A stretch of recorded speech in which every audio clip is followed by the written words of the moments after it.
afternoon, depending on your time zone. Welcome to the Go Mode podcast stream. We have another mentor race here between HamDenBlinde and Dr. Cossack. We are in week 6. We are still mentorless, preparing for our brackets, trying to get these last matches sorted out, get all our seeds going. We're going to get started momentarily. Should be a good race. With me today on comms is Yoko. I'm doing well.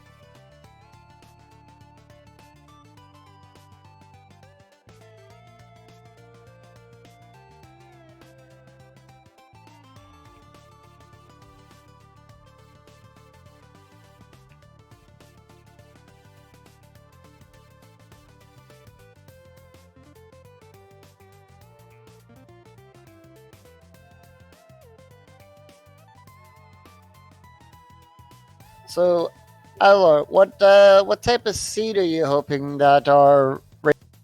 What do I want out of this one? You know what? It's week 6. We're going to these brackets. I feel like we could use something tricky. Maybe a good old. Let's see an Aga seed. How about that? An Aga seed that's not obvious. That you kind of have to really think about it for a while, whether it's actually an Aga. Okay. I'll try to one up that. I get ped. See, I don't want to go right to ped seed. I mean, everyone likes a ped seed. Yeah. Unless you're running it, but I was thinking we don't see enough Aga lately. I haven't seen that many Aga seeds in this. I'm sure there have been plenty.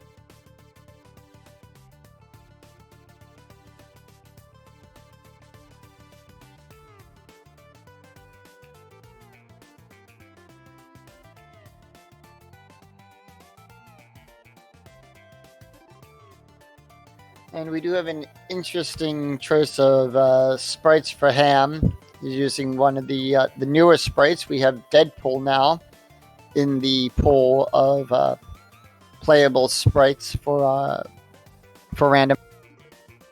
I do really like a lot of the new sprite offerings, and we are off with a big 20 in the house chest, and we'll get immediate divergence, cape, and sanctuary.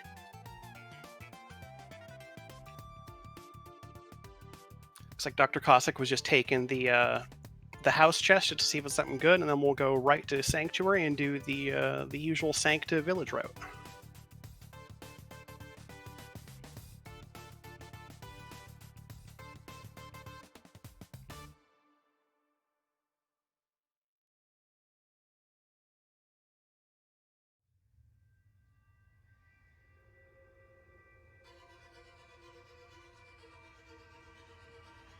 And Dr. Cossack setting up for the Houlihan glitch. Yeah, actually, headed east. He's going to set up the Houlihan. He remembers that he's got to go in the cave and then come out and then drop in the water 4 times, and that sets it up.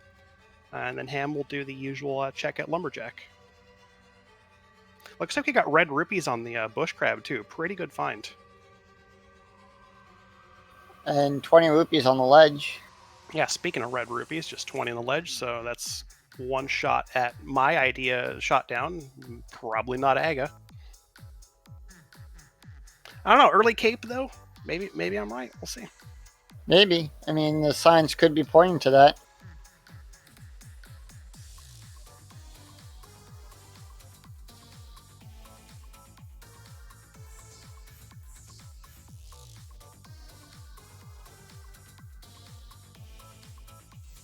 Looks like Dr. Cossack's going to go ahead and also purchase some bombs with his Houlihan money. It's not a bad idea. You don't have to worry about finding them and can go right to your well and blinds hut checks without worry. And Ham finding more money in the forest. Already got 200 rupees even without the Houlihan. That's not a bad start. Yep.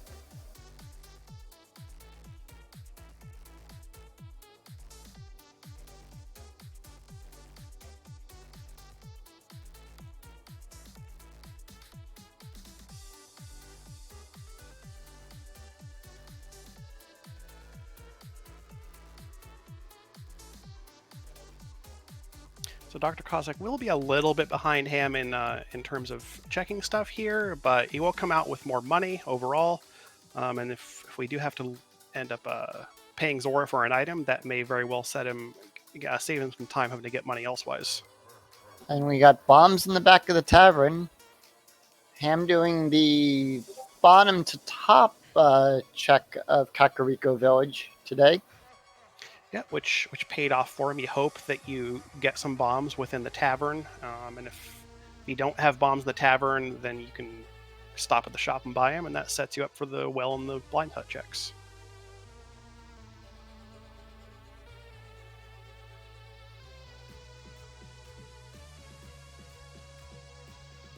So far, just that cape in the house for our only real items just yet. More bombs on the bottle vendor. More like bomble vendor.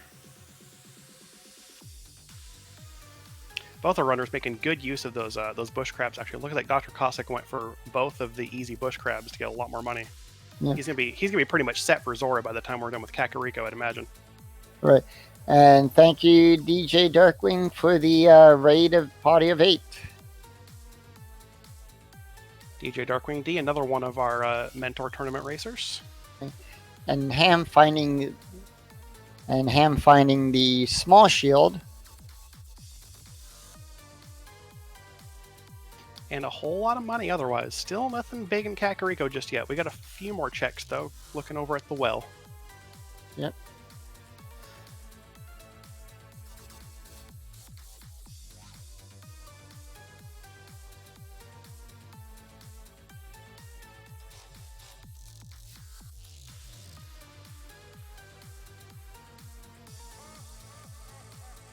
Well, we got the boots now.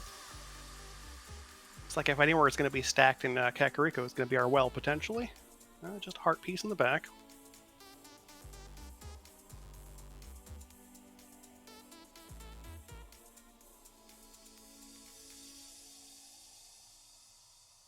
Not a lot else, no. Just... Yeah, a lot of bombs today in Kakariko. Yeah, tons of bomb drops already, or bomb packs. They've coming out with a full stock of 10, and plenty of money still. And a decent number of hearts, too. 5 hearts before having to touch any dungeons. It's not too bad. Right. And at least this way will also be a Ham on stake and get the item off of the library ledge, which is just 20 rupees. He'll pick it up just in case. When I try to get to about 500 or so before you don't have to worry about Zora. Yep. It's awfully convenient. We have boots in the village. Yep. I think here we'll probably see both of our runners just race the game, just go straight for it, especially with boots, makes it opening the hole easier. Pretty light on items so far. There's a good chance there's something significant here.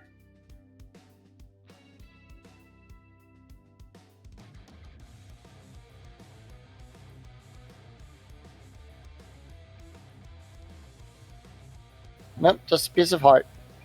Yeah, just a heart piece. It's one of those items, though, that if you've ran it instead of checked it, you can easily just pick that up because it's only a couple more seconds for a quarter heart, which in the early game, not a bad pickup. Right.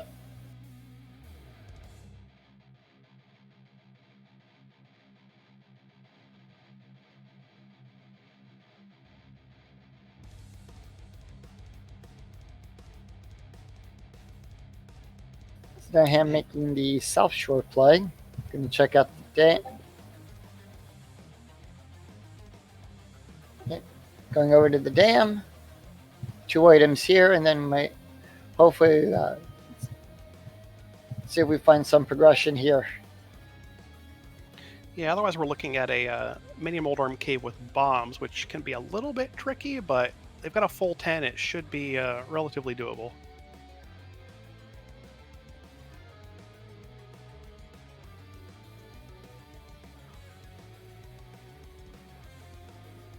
₹20 at the bottom of the lake. Lots of big 20s. We saw several in Kakariko. And then there's another one there and one in library. There's a heart piece there. We're going through those big 20s pretty quick. Yep. I think there are like 20 some of them in the pool. So there could be a few more. Oh, we're going to see him actually go over to desert first.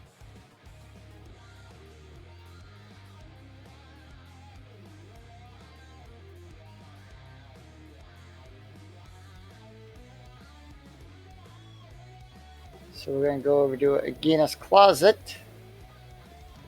Hopefully maybe Agina's got some of our progression today. Yeah, we still got a fair number of strong item locations to check, but yep. Who knows? This might work out for him. Nope, just 5 rupees. Didn't look at the desert ledge. I think with boots, it's not too bad to go take a peek at desert ledge and know if you're anticipating finding something there, but just as a save and quit.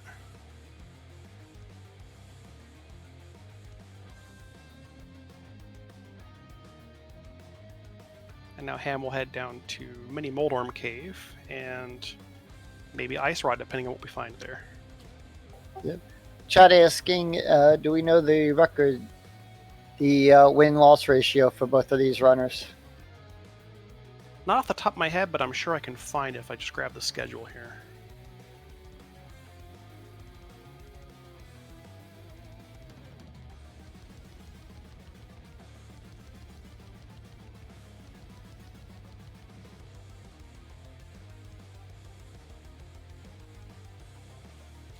Looks like these two are in the 1 and 4 Swiss bracket.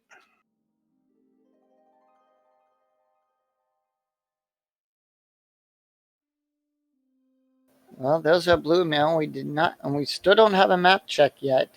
And there's our sword and the power glove. A lot of good stuff in Mini Moldorm Cave for once. Not bad.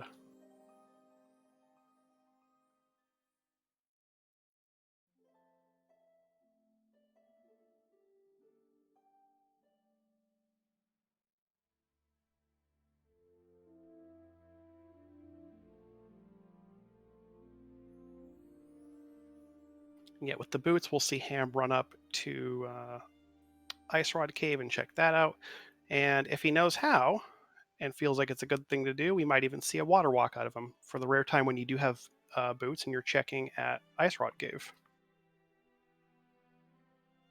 Half magic, nice find. Definitely, I welcome that anytime. Finding half magic. Yeah, the earlier the better. That's just that it gives you so much over the course of the game because of all the magic items you have to use to get into so many different locations and fight different bosses and whatnot. All right, Ham making their way over to the castle to check the escape part. First, we'll get an uncle check. Oh, we'll get a tree pull first, and just some 10 hours today.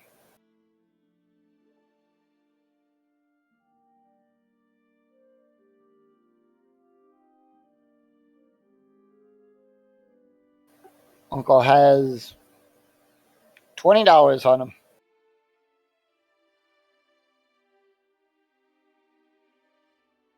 And there's the flippers.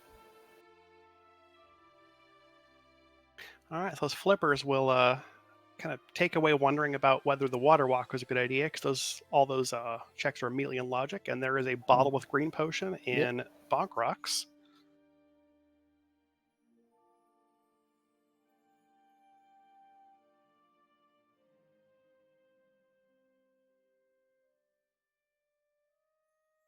We'll see Dr. Cossack dropping into the back of Escape here, while Ham goes into the front.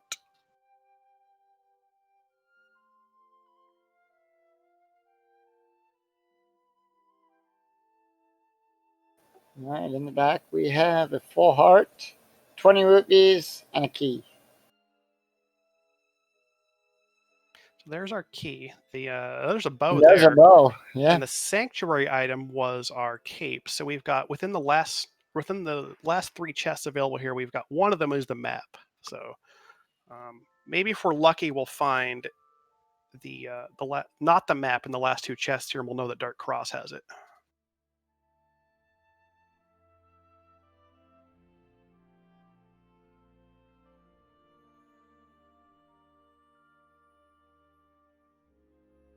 And chat's already, of course, talking about the Aga because ever since I suggested it, and chat always they're always thinking about the Aga seed. Yep. We are indeed just a lamp away from Aghanim being on the table. Well, there's our flute. That should help with not having to do Aghanim. That does give us access to the mountain, which by itself is actually only one more item we can get. But if we combo that with Hookshot or Hammer and Mirror, that gives us a lot more stuff opened up.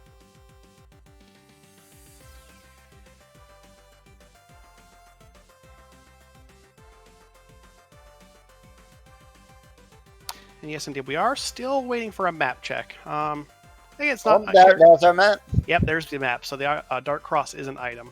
So we'll have to either see him dark dive for that or wait until they have a fire source. Maybe we'll see a map check now. It's getting about the time where you start to see map checks become relevant when you think about whether to dig into Eastern Palace. Right. And Dr. Cossack doing the dark play up Death Mountain.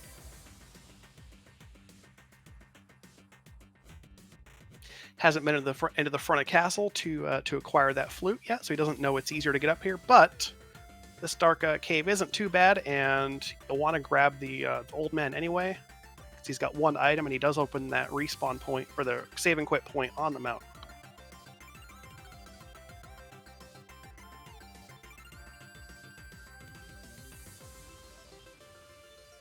And just another 20. Big 20. I'm beginning to think the seed was visited by Scrooge McDuck. With all the money we've been finding. We've seen all the big 20s and a couple of 5s, but no 300s or even the 100 just yet. So it's been a lot of rupees, but not a huge amount. Or a huge total, I mean. Here, picking up his bottle. Dr. Cossack's trying to get the spin speed active. Not quite getting it. The timing on the button release and press together can be a little bit tricky to pull off. There's a 50 inside and a 20 on top, so yet more money.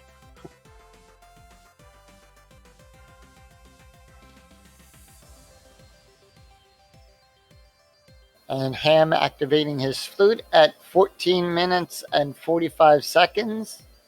All right, for the Hylian national anthem. Yep.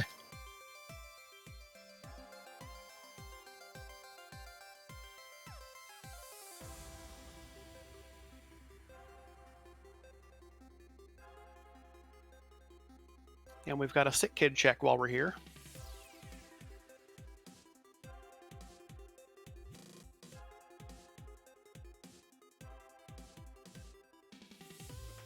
Just more rupees. The saga continues of giving these guys money. Yep.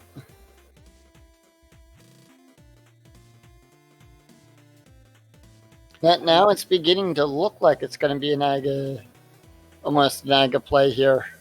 Yeah, we're still a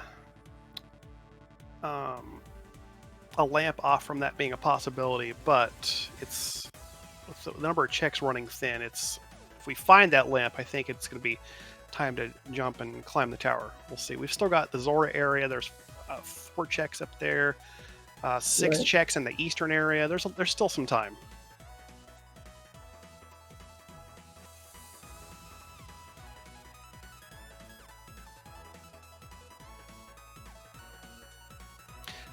No, so not to answer a question in chat, John Snoo, no, neither of our runners have yet been to Eastern. They are both putting it off quite successfully, and neither has done a map check yet, so we're still unsure as of whether it's even a crystal dungeon.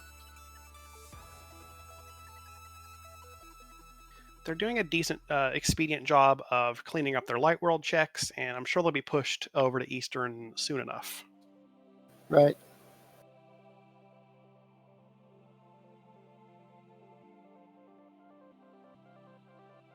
I think perhaps they might be both thinking that since they've got that early bow, they may be thinking, oh, might be a lamp somewhere outside of Eastern, and then they can go for the logical flow clear of the dungeon.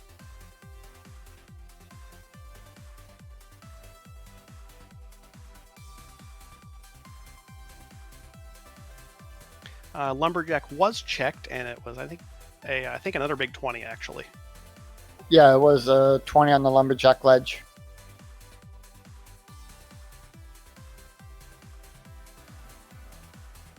So while Aga isn't blocking an item, it could still be our Dark World access.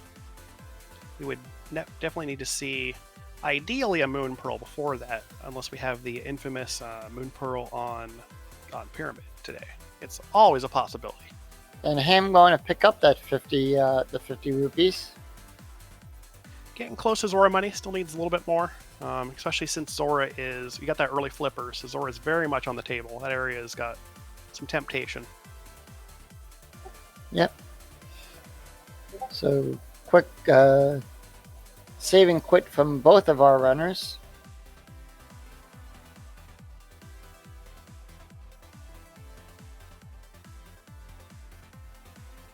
And Ham making the first play over to Eastern.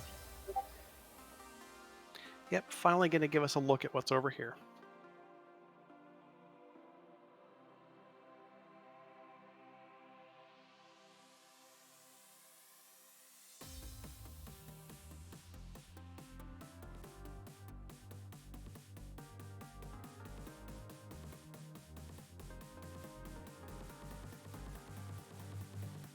Ham showing us if you're too close to the wall when you bonk it, it will not break open. You got to be at least, like, think about half a tile away from it. There's our map check. It looked like a pendant Eastern and a red crystal desert, I think. Yep.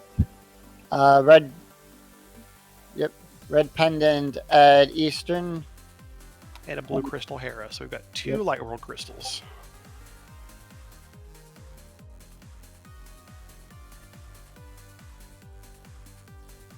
Now I like Eastern even more. When it's a pendant, you have to worry as much about clearing it. Right. And even if all you do is go in and get 2 items out of it, if there's an item on the boss, it tends to be a little more attractive when it is a pendant. So I'm glad we're seeing Ham going right for it.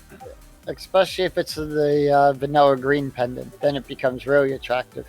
Oh yeah, the value then goes up significantly, especially if you can get back with the bow to full clear it, get 4 items out of the deal. It's pretty good. And Fire Rod with the hobo today.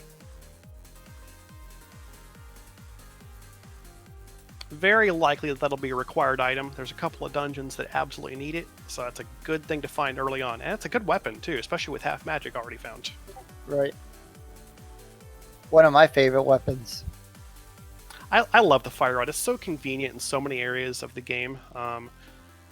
Like later on, like when you're in the GT climb, like you can kill almost everything in that climb with one shot of the Fire Rod. It's super nice. Right. Though my preferred method of killing things in the GT climb is just using bombos. Yeah, bombos is. I like it for some of the tougher rooms. If you're walk in and get good RNG, you might just get a couple Fire Rod shots off. Bombos is it's dependable. It'll definitely burn everything in every room, but at the cost of being a little bit slower for every cast. And we do get a waterfall check, just 10 arrows and a full heart container. And the Arrow of Destiny on the ledge. Don't think we'll be collecting that one today. It's gonna probably sit there until the end of time.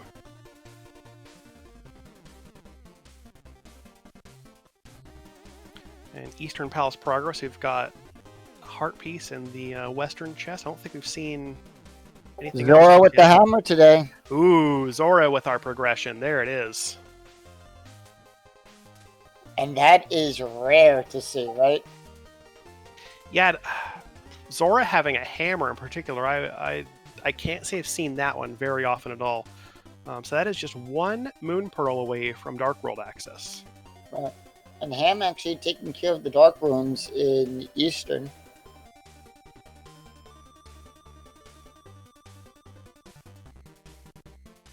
Yep, this one is out of logic. So if the I don't know if we got the big key already, but if it is the big key, then whatever is in the on Armos Knights would be an out of logic item.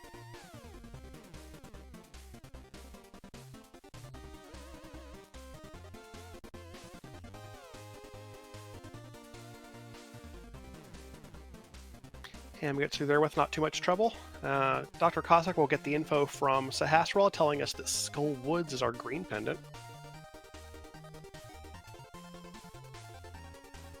And there's the big key. Yep, so if we've got an item back here in Armos, especially if it's something progression, they'll have to be careful to not get too distracted by that. And remember that that's not meant for them to have it logically until they do have the lamp. Right. Or in the big chest here too, either way. Nope, can't spend that 20 rupees, you're not allowed. Right. But it looks like Ham is going to attempt her in the dark room. Yep, he doesn't have the fire. So Dr. Cossack coming in here with the fire rod, he'll at least be able to light up the back room, which will make this room significantly easier.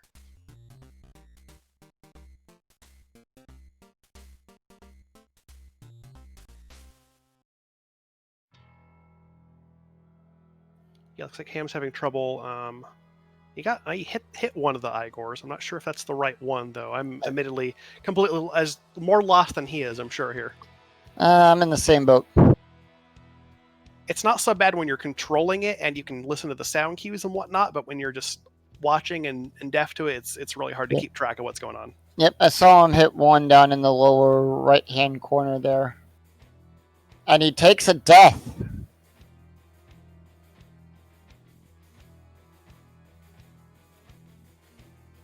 Looks like he's going to save and quit out. So the thing to remember about the back room is if you are low on health, you can always, if you can get back out of the room, the drop pots of the fairies are right there. You can always heal up and give another go at it. But he might have tried that and not been able to get to the door. It's quite possible. It's hard to tell. But by my count, it looks like we've only seen 2 items in Eastern. I think there's an item on the Armos Knights. Yeah.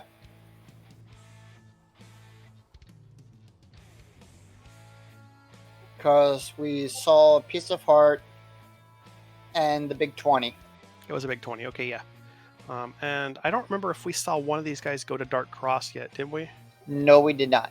Okay, so we've got Dark Cross. And that's actually our only logical check left. Right. Now, even with that torch, they can still use the fire rod to get up in Aga Tower, right? No, you can. It would be an out of logic play since the smaller square rooms that are off to the sides of the bigger, the longer rectangular rooms do not have torches in them to light. But the 2 big rooms, like the Dark Maze and the Catwalk room, you can use the fire rod, but there's no lamp for the smaller rooms, so it'd be out of logic. If it's quite possible they could go for it, but at this point they'd be missing like a lamp in Dark Cross if it was supposed to enable Aghanim. Right. And if Dark Cross is, of course, our second, it would have to be our Moon Pearl, I think, at this point. I think those are our 2 options. It's either the lamp or the Moon Pearl, because nothing else really opens up the rest of the game here.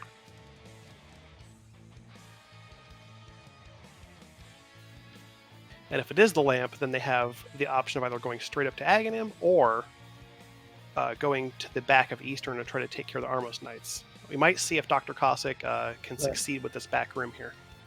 He does have the fire rod, so he should be able to light it up and have no problems here.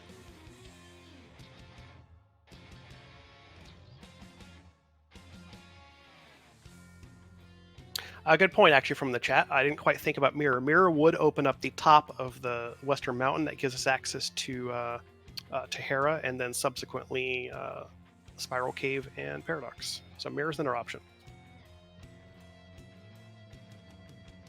Same with Hookshot. I think that's what they would like to see right now, the hookshot, the mirror, hookshot, mirror, or something that gives us Dark World access, or something that lights up the dark rooms as well. I'm really feeling I'm feeling like Lamp or Moon Pearl still, but it's possible we get a mountain check out of this. We'll see. Or even desert potentially with the book. It's quite possible. We do have the boots, so if it is desert, then desert's actually clearable. Yes. Yeah, we've got desert, we've got boots and fire source. And lift. Well, we need the book. If it's the book, yeah. Yes. But yeah, Dr. Cossack gets back to the Armos Knights with pretty much ease. Like that fire rod makes that room not a problem at all. And we'll soon see what we've got here.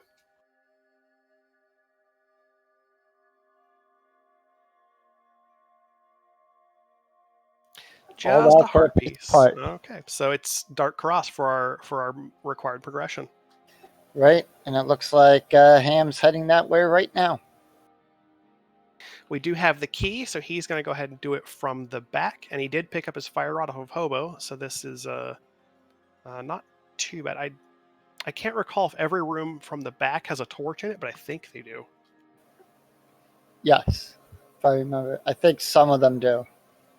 I know for sure that going from the front has it, Yes, but I usually never come from the back here, so it's no. yeah.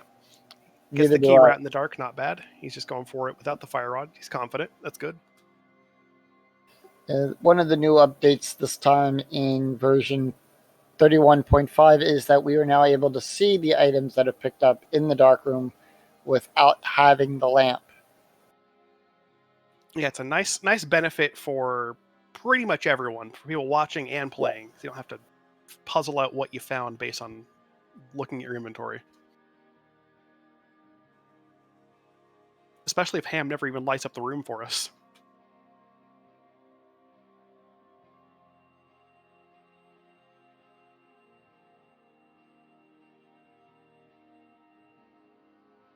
And there's our moon pearl. There it is. It's the pearl. I think Ham was just showing off. I feel like he forgot he had the fire on until the last moment, or was just showing off the fact that he could do it completely dark.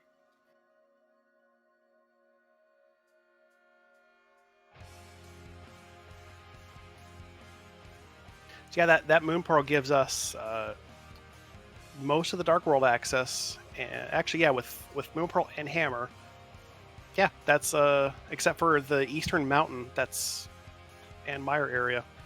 So we're pointing at Aghanim, pretty much dead. Yep.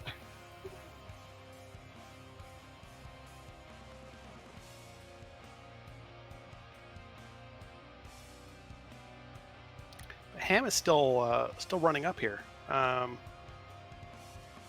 Curious here. I'm not sure exactly what. I'm not sure why he's going to Aghanim here. There's because these are only keys for these two checks in here. They're never items in standard open seeds. So I'm not sure what his thinking is here. Well, doesn't have the hammer yet, so maybe he's thinking this is the only way for him to check Dark World. Oh, he is still missing the hammer. Good call. He has not been to Zora. Ooh, Right. He doesn't have the money for it too. He's $2. He's 2 rupees short. Yeah. I hope he get. Okay, take that 5. Go to Zora. Come on.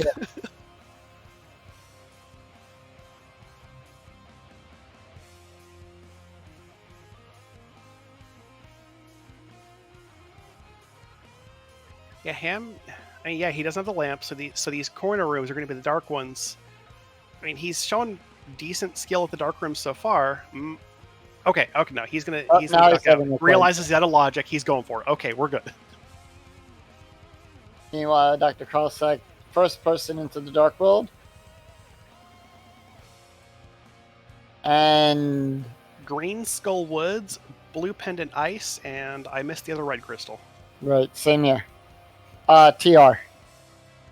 Turtle Rock was the red. Yeah, okay.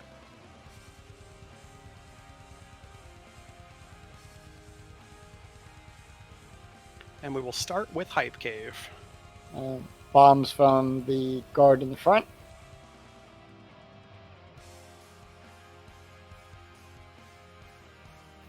$20 arrows, 20 rupees, and the book. So I was going to give that a 0 out of 10 until the book. It's still not that exciting. I'm going to give it a 2. It's not great, but it at least does something. Right, I'll go one higher, 2.5.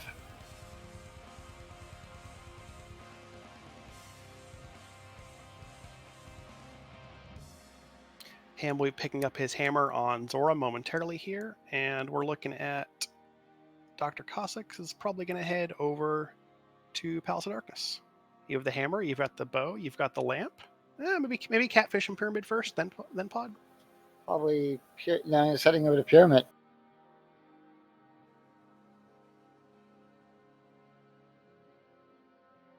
I'd like to see the lamp right here on the pyramid. Yeah, it'd be nice to have it early, so you don't have to worry about too many dark room visits. Just a 20. 20. Yep, it's the $20. It's the 20 rupee pyramid. I would happily be on that game show. Yep, it's one of my favorites.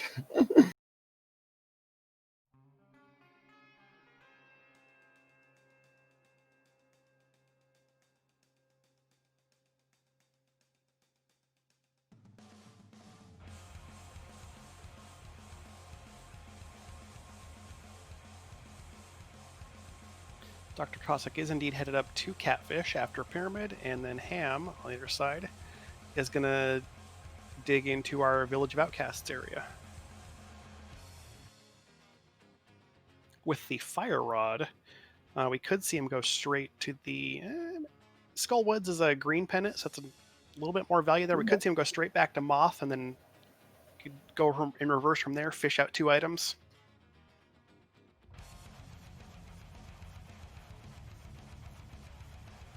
Catfish dishing out a piece of his heart today.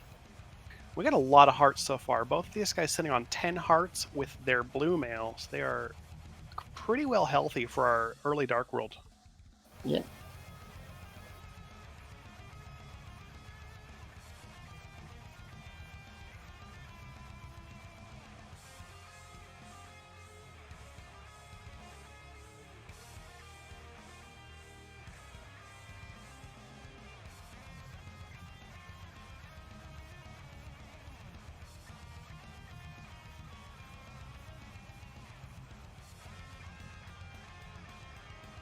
Nothing exciting so far in Skull Woods. There's our small key, so we're at least not soft locked in the dungeon. And Dr. Cossack making his way over to Pod. I like this. It's you can guaranteed get everything, but Helmosar out of logic or in logic, and if you're willing to go through the dark basement, you can full clear the dungeon. So this is a good play, I think.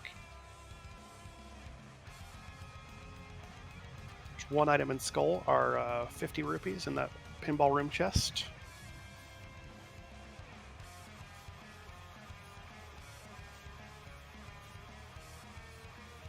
There's the key. No big key yet, so he will head out to the middle section, check the big key chest.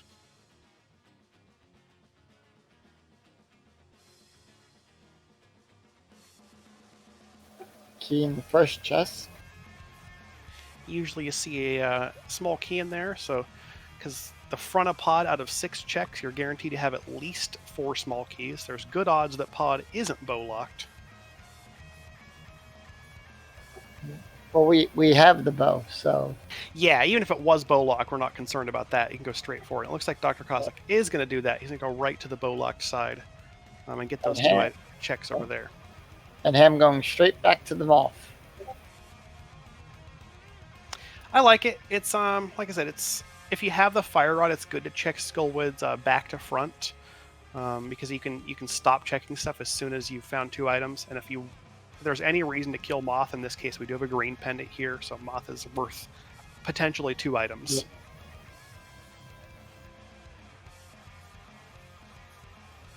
Yeah. And with the use of half magic, makes this room a lot easier.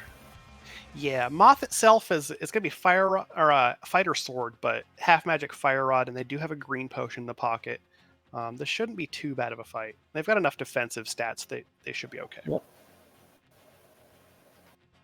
And at least we get a little bit of a magic refill before we drop down to fight the Moth. So. Yep, Dr. Cossack finding more keys so far, 3 for 3.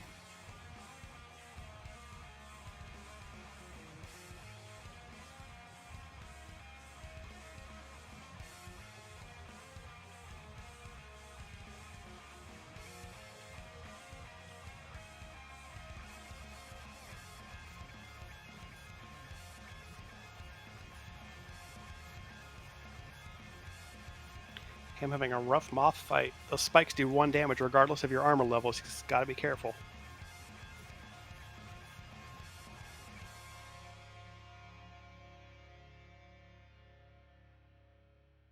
There we go. Ooh, that was a clutch Moth fight. Just got it.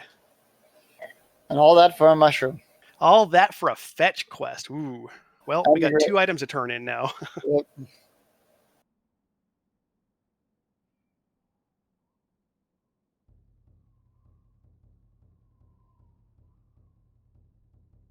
Dr. Cossack continuing to find more keys and Palace of Darkness. Remember, there are 6 of them in total. I think he's found 4 in front so far. And there's the big key. That's like my my fight with Ganon in Ocarina of Time for the first time. I was down to half a heart. Ooh, wow. Yeah, that was it's nice. It sucks to be that low, but it's great to have like such a tense kind of victory where you just barely get it. And that was my first time playing it too.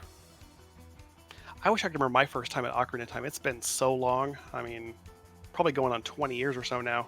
Yep, I got the DS version. Oh, nice. OT3D was good. I liked it. I liked that it gave us extra buttons to put items on, like the iron boots. Yes. That was possibly the and best there's change. the fire rod. And the fire rod is on the bumper ledge. That's our ice rod. Ice rod. Yeah, that's ice rod bumper ledge. So that cave they found actually necessary for progression here because we do have Turtle Rock, a crystal. I meant to say ice and fire came out instead.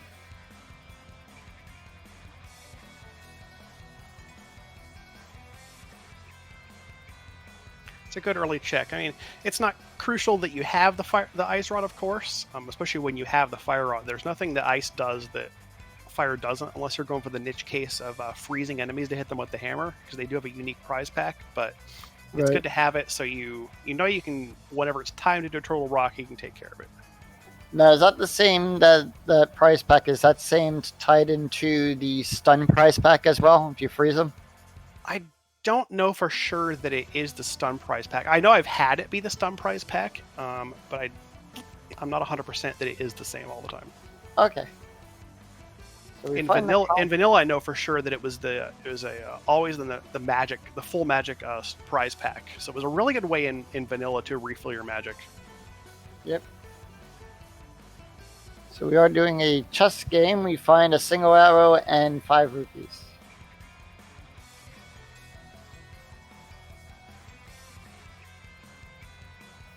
That's logic dictated that had to be a key. Yep, if you find 5 small keys and you've checked everything but Hellway and the Dark Maze, then you know for sure that Hellway is your last small key. And there's our riot shield. We've got all the way up to Mirror Shield already at just starting the Village of Outcasts here. So we've got full frontal protection. Now, did Dr. Cossack check Dark Maze yet at all? I don't think he's been in Dark Maze. He bombed open the hole, the door to the big chest, but I don't think he went in there. He's got 2 keys, so I didn't see him do hammer jump, so he has not been in the Dark Maze. Right. Him going into Thieves Town, I like. Good play. It is a crystal. You've got the hammer, fully clearable, and it's got 4 items. Yep. And we start off with the map.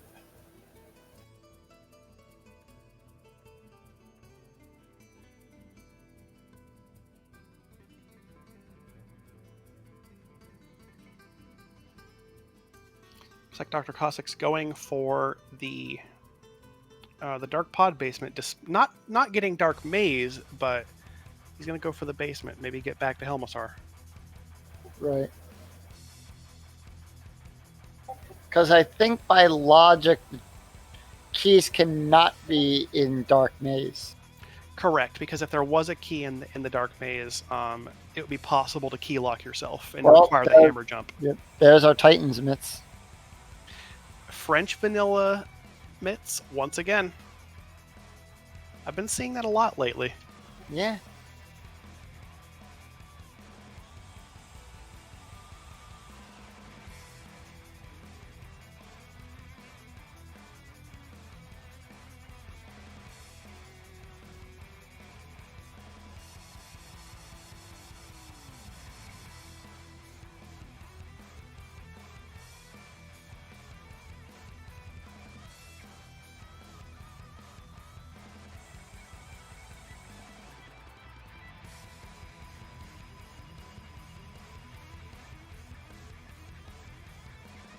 At least you have a fire rod for the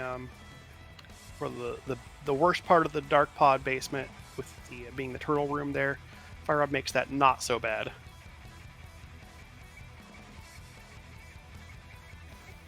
And him doing a little 2-step around the anti-fairy. the actual hellway that is definitely not harmless. That room can be a real pain depending on how the random movements of the enemies work out. Right. So Dr. Cossack working on King Helma. 17 hammer shots to the face, and then 8 arrows, or 8, I think, fighter sword spins, I think it has to be. Yep. I just always use the arrow. Yeah, in this case, yeah, arrows are fine. You can get them out quicker than the sword spins. It's not bad. Yep, and down goes Helma. So Dr. Cossack getting his first crystal, and 50 rupees to go with it.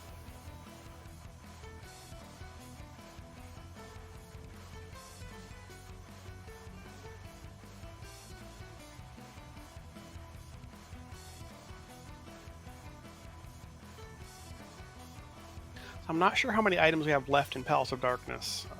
I wasn't keeping track specifically, but I think there's got to be at least 1, if not 2, left in the Dark Maze area.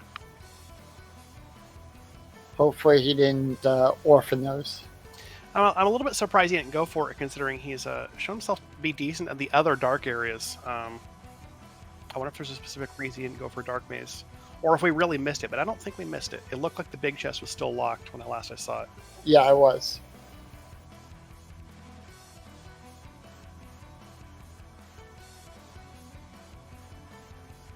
Ham is heading for the blind fight. We do not have a small key, so you can tell that blind either has the small key or that it's locked in the big chest itself.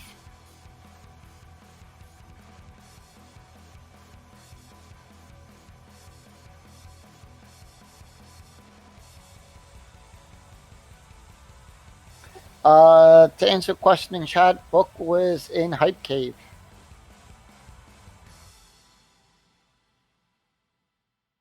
Chat's probably right. Probably, yeah, blind can't have the small key. I'm probably thinking of some bizarre format that puts keys potentially on blind that I like to play a lot. Key Sanity?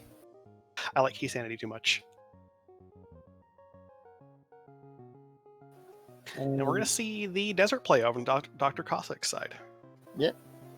And the Ham, nice scripted blind fight there. All that for a heart. So that means the key locked itself inside the big chest again. As it does, we're not going to complain. That's one less thing we have to do. Yep. So desert has been clearable fully for a while. We've had the fire rod for a good amount of time. The boots have been available, and the book was beginning of Dark World effectively. So this is there could very well be something important here. I think it was just a dungeon item on top of the lamp. It was indeed the compass. And not touching that one. Too hot.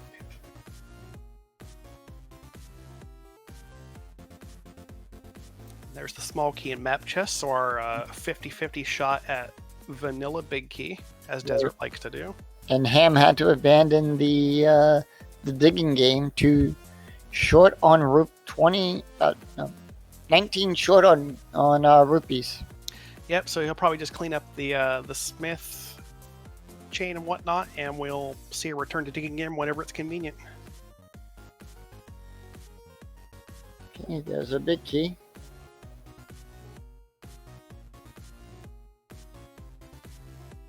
And Ham going to visit our good friend Stumpy. And Stumpy has for us 20 rupees. There's his dig game money. So it's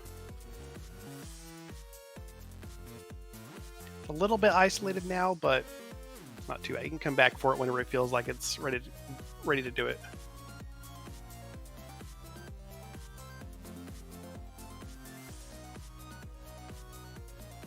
And another 20 rupees inside the big chest.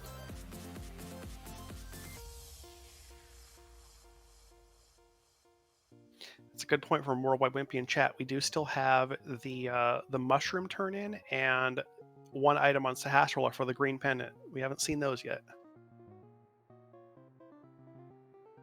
Right, and as Ham doing his hype cave check, he's going to be happy to find the book there. Ether medallion on the ledge. Remains to be seen whether that will be useful, but that's one of 3. Right, and let's hope it's the one. Let's hope that's the one for both dungeons today. Yeah, maybe we get lucky.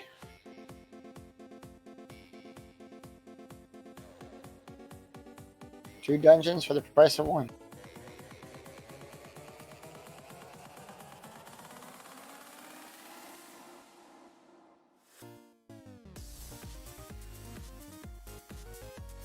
Alright, we are getting that mushroom turned in.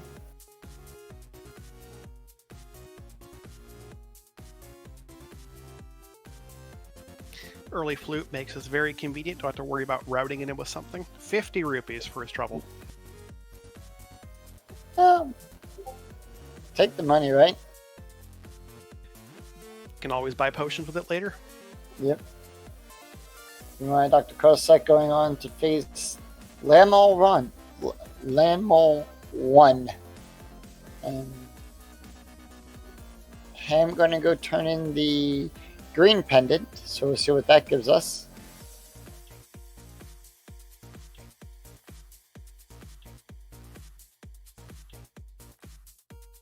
Dr. Cossack makes good use of the fire rod, gets a 2-cycle Landmo fight. Just bombs on Zahasrala, nothing doing there. Neither of our fetches led to anything.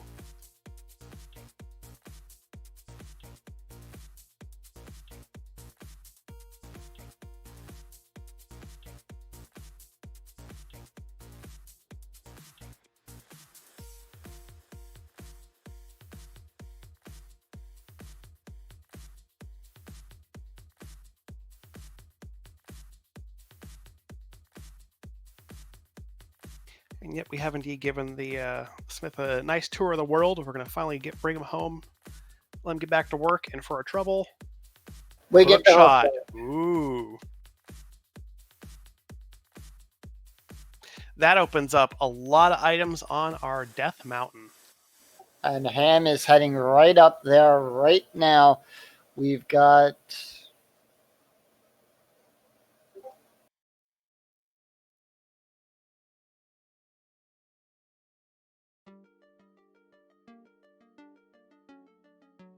Yeah, we got 13 checks up here on the mountain, 7 on the light world side, 6 on the dark, and we'll be able to look at the floating island and be able to go into Hera should they so choose.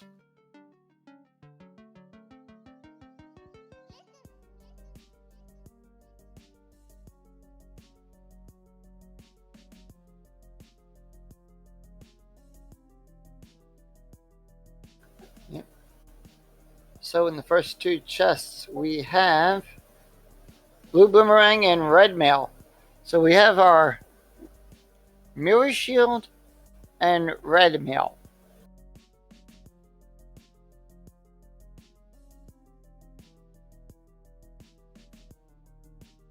And then the other good thing about this is we'll be able to also check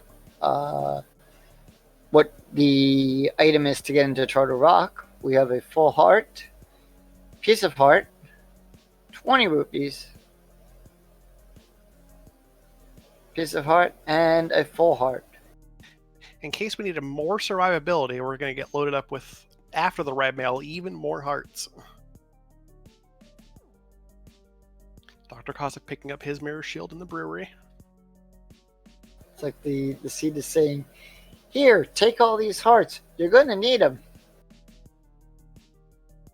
Yeah, already sitting on 14, and they've only cleared 2 or 3 dungeons so far. It's super, super healthy.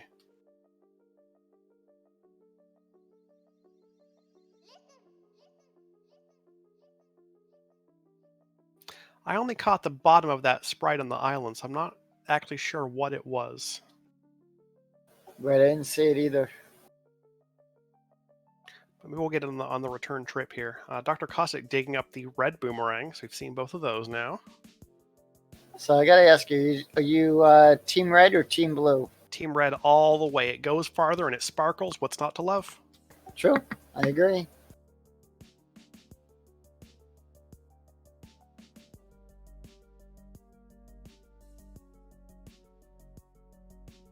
Hashtag Team Red, right? Hashtag Team Red. Hashtag Ancilla manipulation. But that's a bit more advanced. We'll not worry about that too much here. Right. Picks up the small key from the basement in Hera.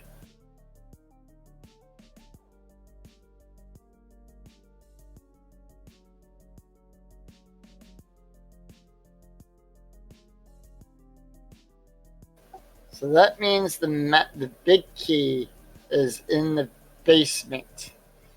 Yeah, And Ham's not setting up for the Hera pot. So we're going to do this the traditional way. yeah, it's a when you got the big key in the basement, it's at a gamble of you can do the Hera pot and do the dungeon quick, but you could be abandoning an item in the big chest. So it's I'm fine with this. It's Yep. you can get all the items of the dungeon. You're not leaving anything behind. Right. He's opting not to do the coffee break though. Actually, he's got himself in an interesting state there. He's like, I'm not sure how the tiles were hitting him there. I'm confused Right. actually. Certain positioning or something weird.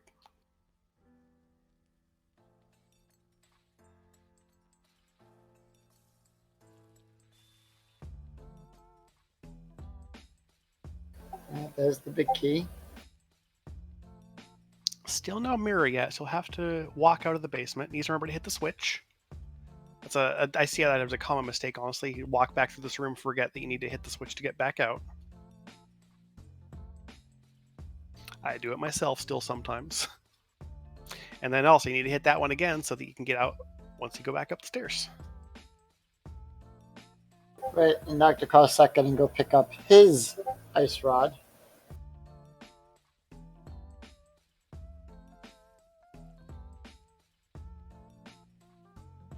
Sultana Surge in chat asking where the sword's at. We would like to know that as well. So far, we've only seen one, and it was in many a Moldworm cave. We had a nice early sword, and the rest of them are still hiding.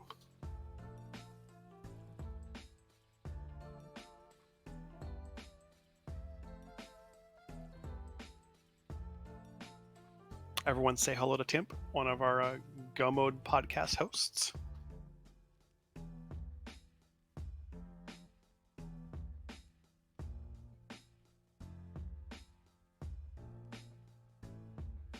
Okay, there's our good friend, the compass.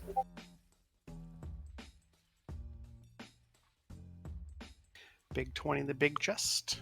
And with boots, you can just do the nice little bonk back over. Don't have to worry about the bomb jump. That means Troldorm's got an item. Looks like it. And of course, one of our crystals. Yep. I know. Let's see. Let's hope Moldorm behaves today. Dr. Cossack's going to be finding his myths momentarily here in Thieves Town once he gets over to the big key chest. One more whack with the hammer. And down goes Moldorm. Nice clean fight. Not bad at all. A little bit of bouncing around, but no that falls. for 20 rupees. Another big 20. We're going to have all of them by the time we're done with the seed, I swear.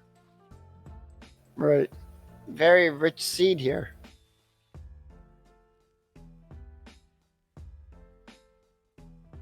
So now here's the question.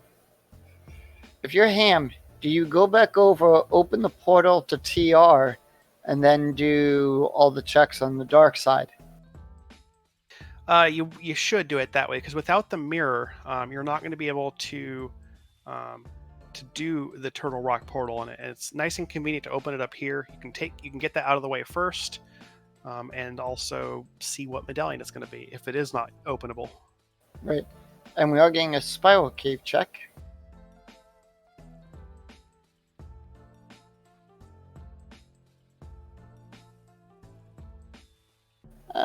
You didn't miss much the status. We still looking for the mirror.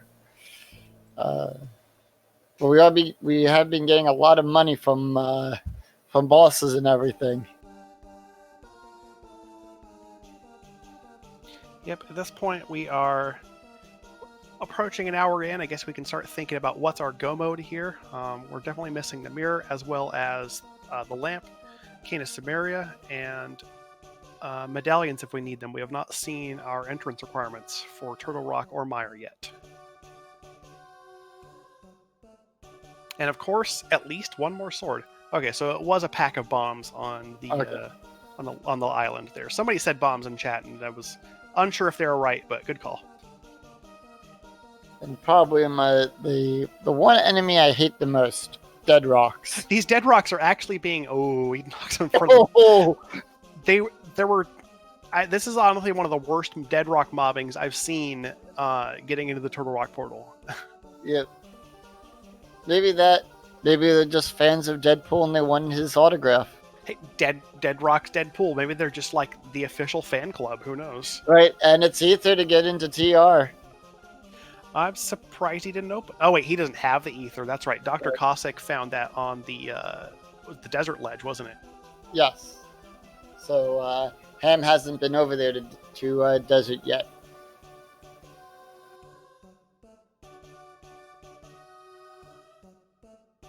So Ham will at least know. He'll have some good news there once he does glimpse that desert ledge, which desert's clearable at any point. Whenever he might be thinking he can combine it with Misery Mire when they have the mirror later, hopefully.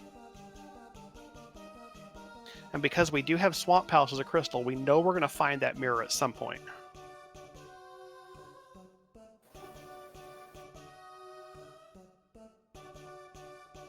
But it's right here in Hookshot Cave. It would be awfully convenient. Yes. But then again, no one probably expects that, right? Now, I'm expecting a lot of money. Right.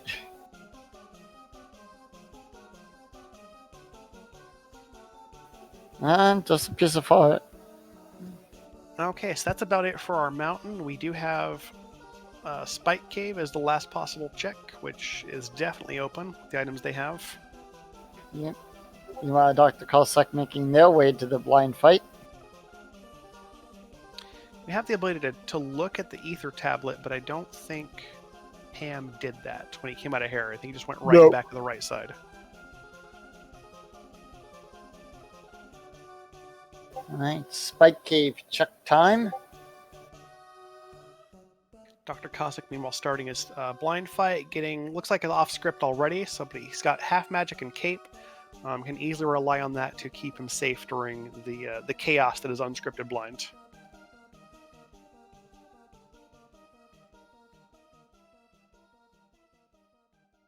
And there's 50 rupees. And Dr. Cossack getting his third crystal.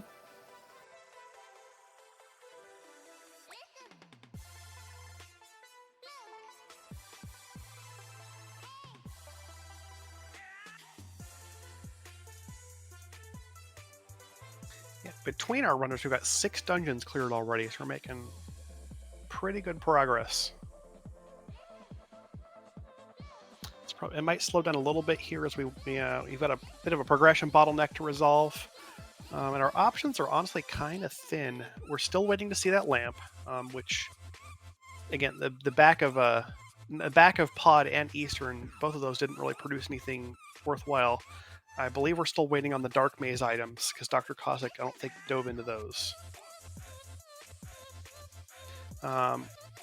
To answer Mocha Jones in chat, we have not yet seen a pedestal check. We've had the book for a while. Neither of our runners have really been in the area to make that convenient.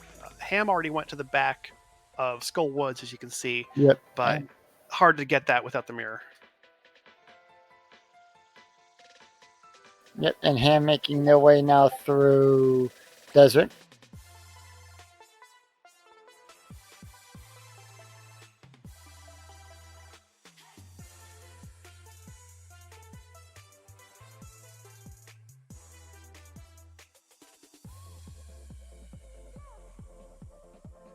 So while we're doing some retracing, since these runners they're in the dungeons that other one's already cleared out, I'd like to remind you that we are here doing our Go Mode Podcast Mentor Tournament. This is week 6. This is our last week of Swiss rounds.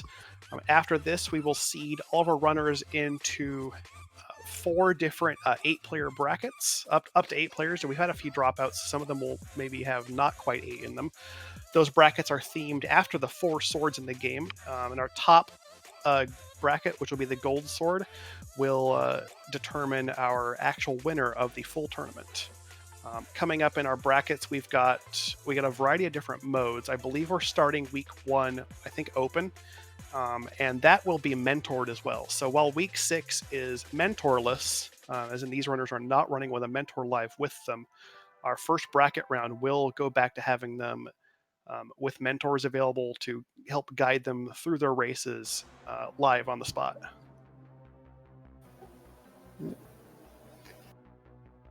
And if you are unfamiliar with the Go Mode podcast itself, you can check it out, the podcast website, !podcast in the chat. We also have a Discord, !Discord in the chat that will get you those links. You can come hang out with us, listen to the podcast. There's usually casual races running a couple times a day in the Discord. It's where we do our organization for the tournament itself. We do a thing called the bi-weekly seed, where every 2 weeks with the podcast episode, they generate a seed and everyone can play and submit their times. Come hang out with us. We're a good bunch. Yep. And we're always here to help out new players to the seed as well. I wasn't aware of the podcast when they did the first mentor tournament, so stumbling upon this and really getting into the tournament has been a real treat. It's been really great. I myself have learned a lot of things from interacting with the other mentors and watching the races, seeing the racers themselves displaying things. I'm like, oh, I didn't know you could do that. So there's a lot of good knowledge in the pool, and there's no doubt you'll pick up something even just watching a few of these races.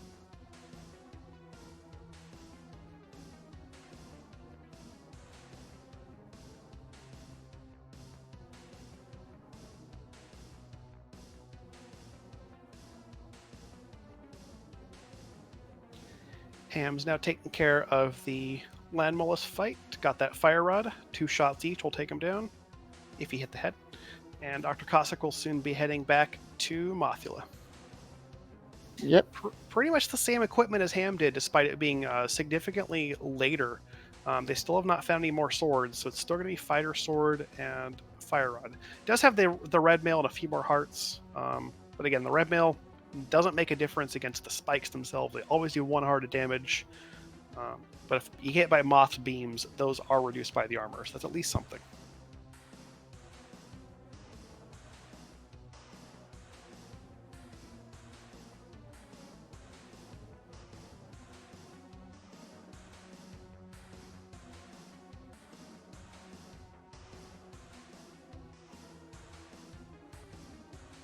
We're about to see a new check from Ham, actually.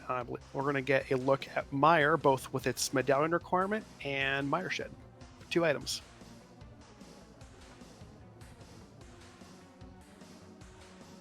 That looked like Ether again. I think we have a single medallion for both dungeons.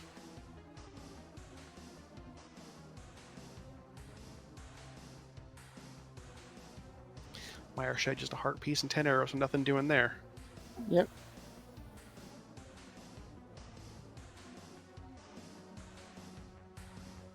So Mire itself, is open. There are 2 items which very well could be obtainable. You won't be able to get to the back without Samaria, but we've seen a fair number of French vanilla dungeons lately. We had one just to seed with the Mitts in Thieves Town. It's not infeasible with not many checks left to even hit that Samaria may very well be in here.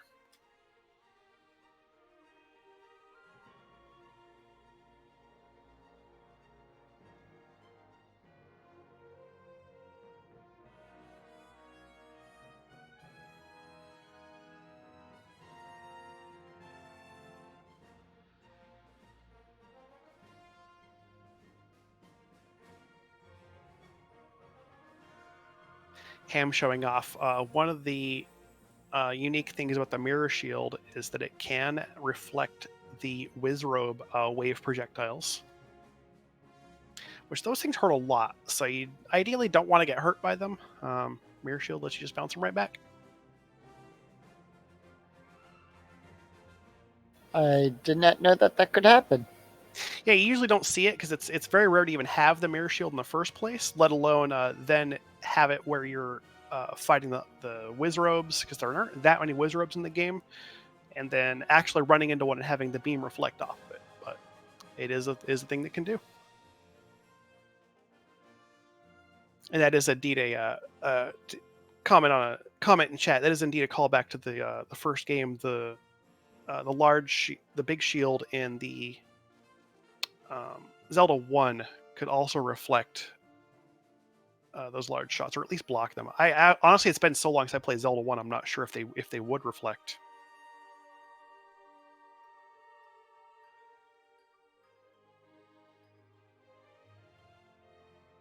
Yeah, I'm not sure either. I've never played Zelda 1. I played some Z1R when I was getting into Rando, but this was back when we were in like version 6 or 7 of Link to the Past Rando, so it's been a long time. I haven't really gone back to Z1R. It's a different game. I'm not as much of a fan of it.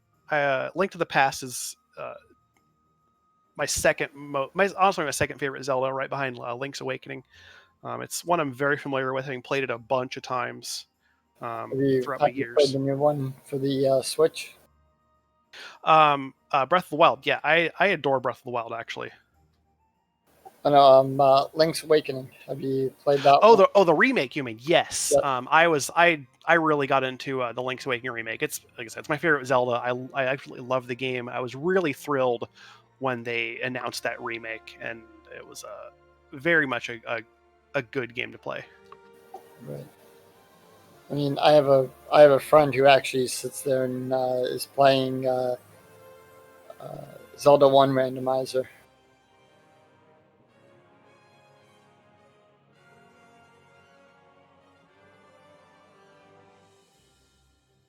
Just the map and the big chest. Yeah, we haven't really seen much out of Meyer just yet. I think this is looking like it's going to be... Did we get the lobby chest? Yeah, we got that. We got the bridge. I think we're going to be bailing out of here soon enough. Cutscene chest. Yeah, it looks like Ham's... I think Ham saved that one for last, yeah. It's... I like saving the cutscene chest for last. It's such a long check. The only way that really changes is if you get in the north chest here. If you get a small key, then you know for sure that the big key is in its vanilla location. Then you go straight to the cutscene chest because of how Meyer's key logic works out. Meyer is a dungeon with a bunch of extra keys, but it does have that one indicator.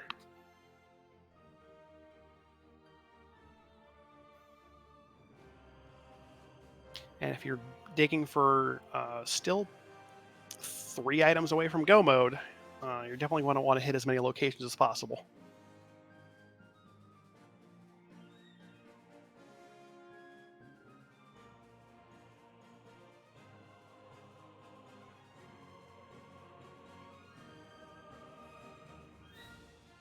And all of that for a full heart container.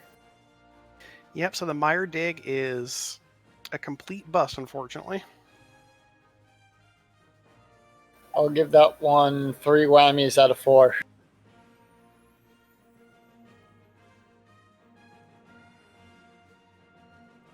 As far as stuff we haven't seen yet, I don't think we've seen King's Tomb.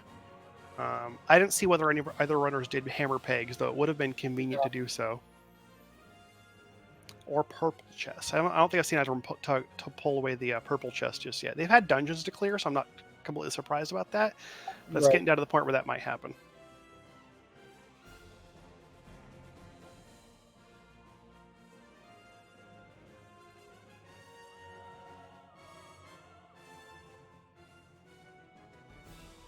We're going to be having some more retracing going on. See Cossack just getting into Meyer, which Ham just finished off. Well, finished off as much as he could do. Ham's going to head up to Pyramid and see I think it's a big 20 on the ledge. Ham has also not yet been into Palace of Darkness. They've got some retracing to do still.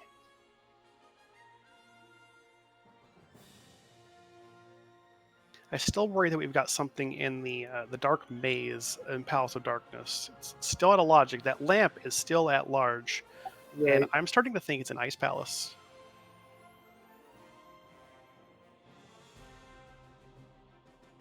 We've had the fire rod, the flippers, and the gloves for a fairly long time here. And so Ice Palace has been open, and the hammer too. It's completable. Right. And we need the mirror at least for Swamp. Yep, Swamp is completely offline until we have that mirror. But once we do get it, that dungeon is should be an instant target for both these runners.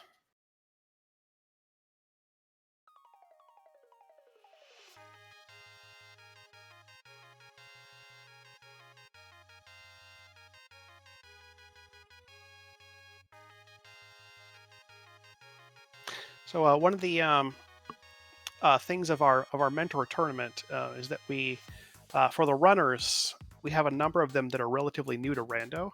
So you'll see some of them may not be completely familiar with the dungeon layouts. For instance, you may see the fishbone room in Mire, which all us veterans know that room is, of course, completely useless. You use a key to get a key there, but our newer players, they're definitely, some of them are still learning the game. Maybe some of them maybe have like a dozen or so seeds under their belt at this point. So definitely a lot of learning to do still. I'm gonna put myself in the not noob and not intermediate. I put myself somewhere in the middle of those two. I know what I'm doing. Yeah, we have and there's a good range of skill, honestly, within the entire tournament. We started with 64 players. I think we have 58 at this time. We've had a few dropouts, but most everyone is still in it. And then those 4 brackets will kind of sort it out for one last matchup, and you'll have honestly some pretty similar skill levels within each of those brackets. Yeah, we have people who are entirely new to Rando, or almost entirely new. And then we have some people who've played a bunch of seeds, but are very new to the racing environment. So you get a lot of people who just play Rando just to play it. They're not trying to go super fast. They just do their seeds and have fun with it. But then they want to get into racing, and the mentor tournament has been a great sort of gateway to get people into that racing environment. Yep. I found out about it like the week before everything went live, before the tournament actually started, so I wasn't able to sign up this year for it. But hopefully next year I'll be able to sign up for it to participate. Yeah, definitely. This one's gone over really quite well. I only heard stories about the first one, but this one it's been a real blast, both from watching all these runners just improve week over week. Because they've had, so out of these 6 weeks, they've had 4 weeks to play with their mentors on their races. And the first 3 weeks were all Ambrosia seeds. That's a little bit of a different format we started out with. And the first 2 weeks of that were their mentor games. And then, of course, they're welcome to practice with their mentors as much as they want, as much as the mentors have time for them. And I'm sure we have a lot of these guys who are probably getting a lot of good time in and have regular mentors. Yep. And even through this, I've had people come by and give me tips and tricks on how to improve. And even just watching the races, you'll see you'll pick up stuff, because we'll frequently explain how you do certain tricks, or if somebody notices something specific, like a little optimization you can do, commentators will like to throw those out. There's a lot of people that are going to be in chat that are very knowledgeable as well. Like I said, you're going to learn a lot just watching. So in Ice Palace, we don't yet have Canis Samarius. We're not able to do Icebreaker. So Ham is working through what we call the normal route, or what used to be the normal route. Yep. And we're gonna see the good old Ice Palace bomb jump. Famous or infamous, however you want to call it. That I think looks good. Yep, you got it. Yep, you got it. First try, not bad. The Ice Palace bomb jump is one of those tricks that's become kind of rusty ever since the Icebreaker has exploded onto the scene and become very, very popular for how good it is.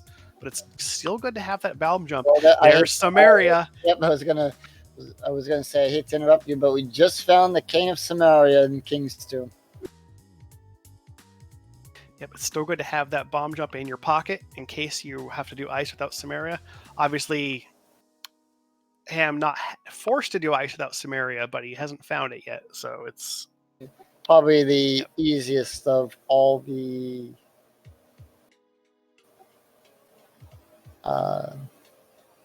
forgot the word I'm looking for here.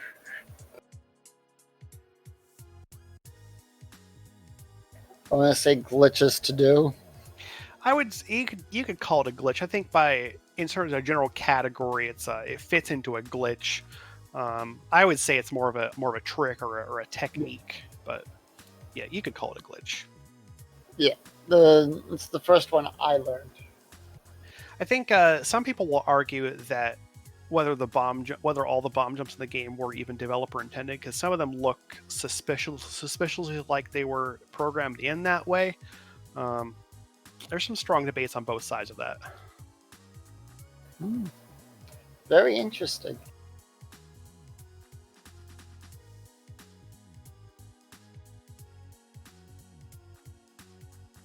So we do have both our runners in Ice Palace, which is interesting because we're still looking for we definitely need the mirror, but we can't get around needing the mirror.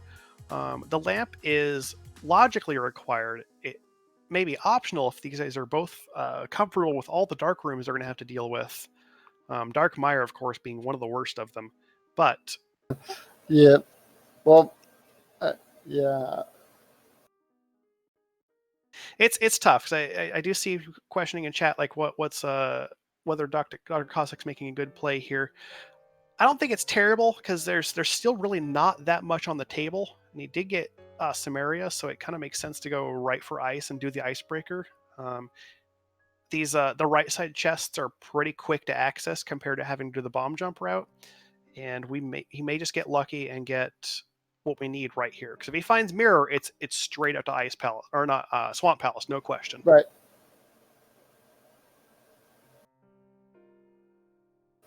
And he didn't get it, so I think he's given up on it. Yeah, looks like it. So yeah, that's one I'm still working on, and there's some good tutorial videos out there explaining how to do the ice palette, the icebreaker.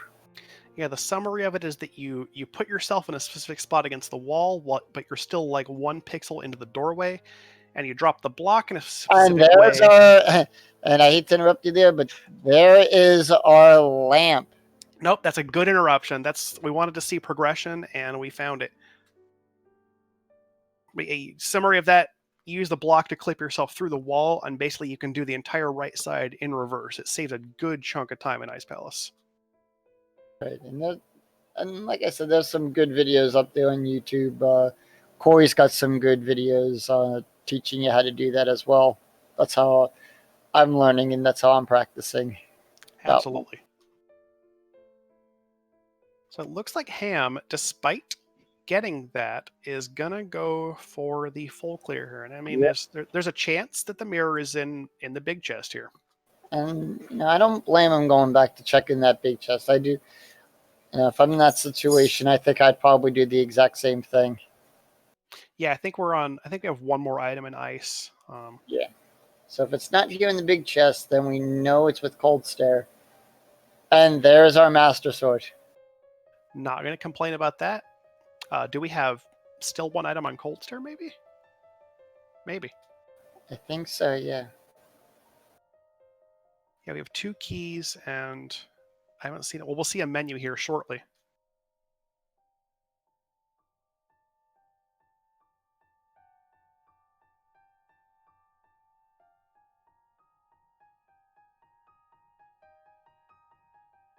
Yep, that's all our dungeon items. So it appears that we have one more item to find on the boss itself. Yep. Ice Palace could end up having 3 big items for us after all.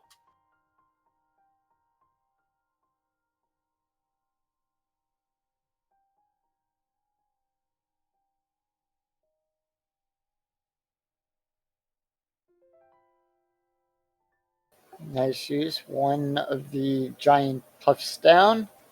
Out of magic, 2 left.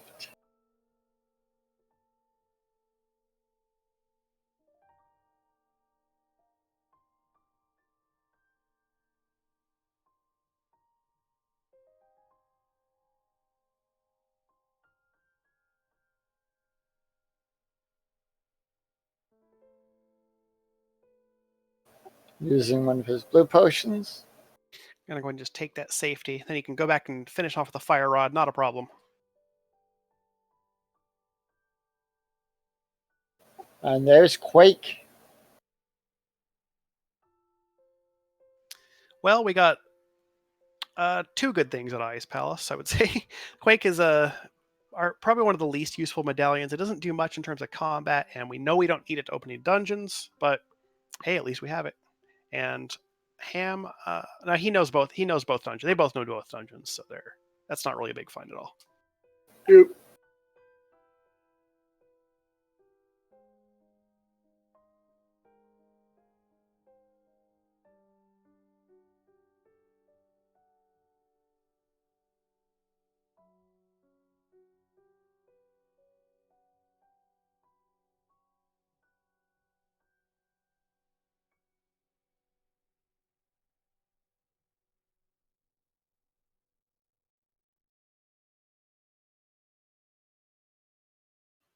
So Ham, having not been to Palace of Darkness yet, managed to put it off until he's got everything he needs to do it.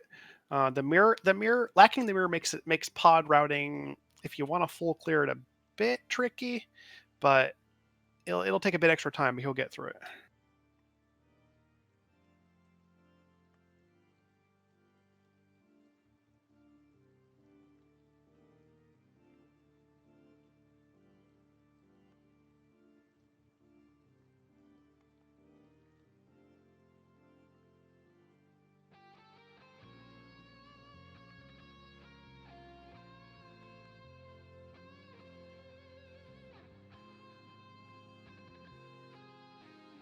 At this point, why do you want to bet that our Go Mode mirror is going to be on Laser Bridge?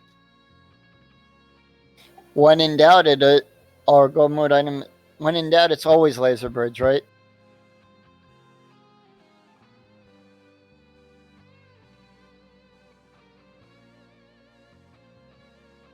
Chat asking a good question here.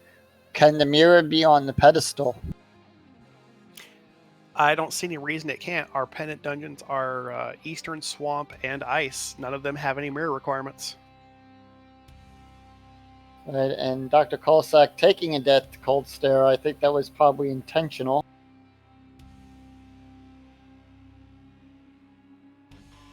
Not sure, but we know that it's not going to cost him any time because we know it's only that Quake medallion. John, no, sorry. To answer in chat, John, no, the King's Tomb actually had the Cane of Samaria.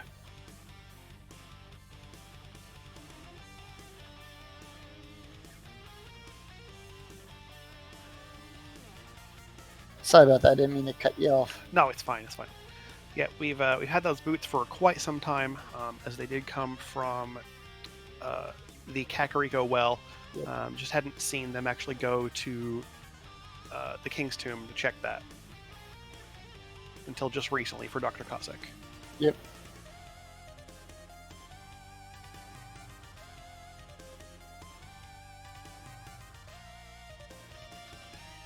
You know, I'm thinking that the mirror could probably be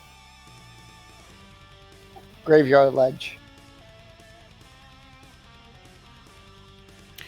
That would be a no logic scenario.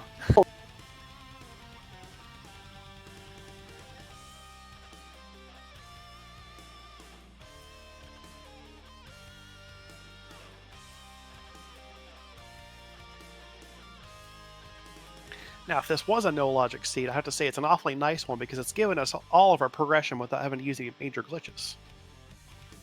Right. I forgot that can happen. You need the mirror for that one. Unless you're an inverted, but that's a different story. Right.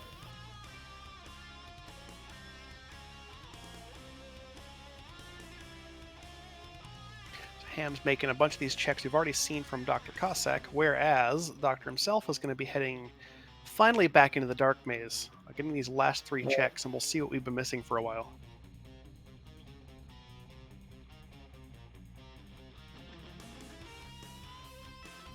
Well, there's another bottle.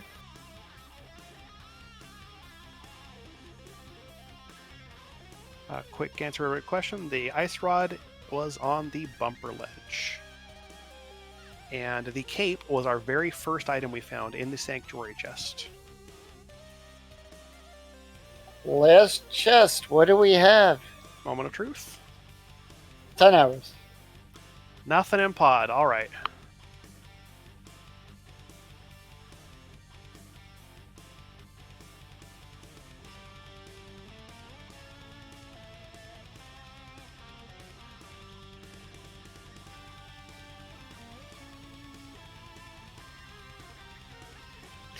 Another question in chat. I do believe we are still waiting to see hammer pegs and purple chest from both runners. Yes. Yeah, we have not seen that yet. I don't... Did we see a Meyer Shed check yet? Yeah, we saw Meyer Shed. It was a quarter heart and 10 rupees, I believe. And now Dr. Cossack having Samaria, he's going to come back in here and clean out Misery Mire. I think we're still waiting on one item, and we definitely do need to kill Vitreous for the crystal. Right. I remember getting a full heart, but I don't know if we found 2 items here.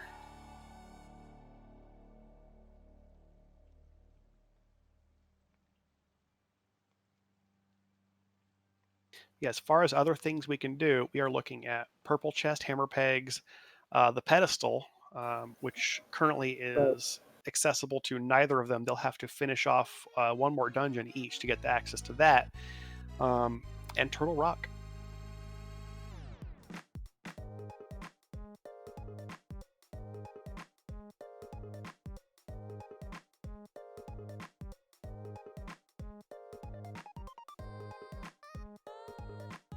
And despite all this, I don't feel like either of our runners has made... I feel like they've been decently efficient. There's certainly execution things that could have been done better here and there, but I don't know if any of them ever made like really bad decisions. There's been a lot of dungeons to clear out. Even Ice Palace without Samaria, it's still got 3 items in it, and we did find good stuff in there that was obviously needed. So. Yeah, we did do the mushroom check. It was only 50 rupees for that.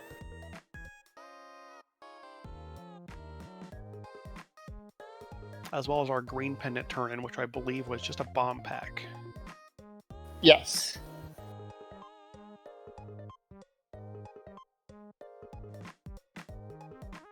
Ham showing off a neat trick you can do in pod. You can bonk against the side of the stairs to easily get back up onto the ledge to hit the crystal switch. It can be a little bit tricky to line up the positioning on that just right, but if you bonk against the edge and then kind of scramble your way back onto the ledge, get back up there without having to run all the way around.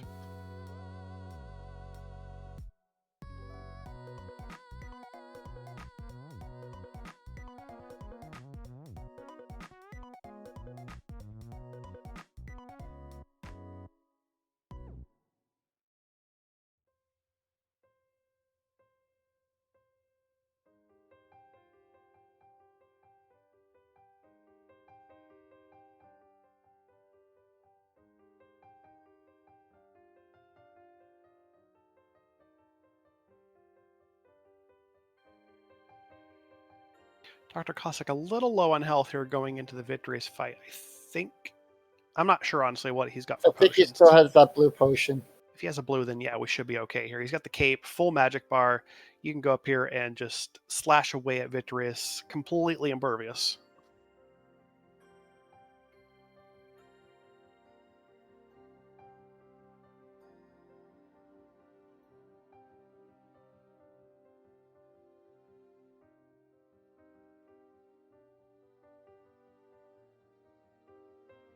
Alright, took care of the mini eyeballs. Now time for the big one itself.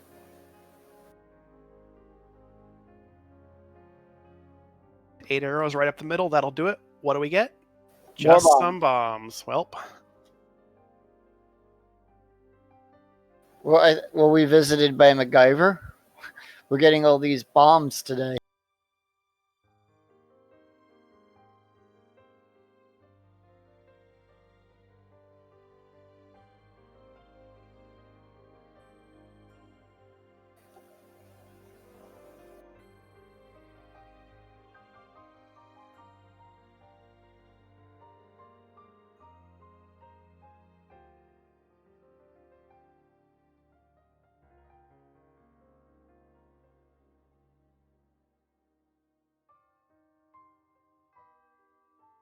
Another good point from chat. We could see the mirror on the Pyramid Fairy. That is also an option, considering our red crystals are desert and Turtle Rock. Yep. I feel like that in itself should be even more incentive to go straight to TR and get that done. But looks like we are going to see our pedestal check from Dr. Cossack. Get excited.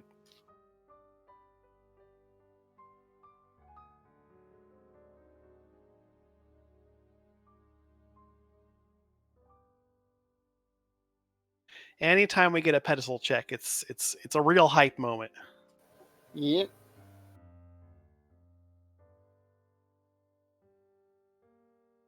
Strike up the band. Here we go, chat. Everyone Dremel on your desks. We're going to know in a couple seconds.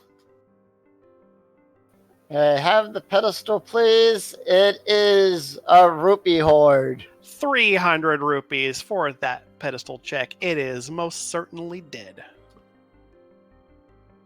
Bum bum ba bum bum. Sad trombone.wave. Yes, otherwise as I know it as the Price is Right losing horn.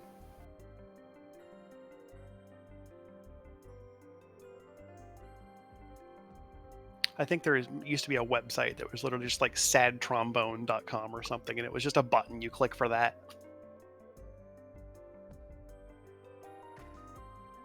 Well, I've got clips of that on my computer.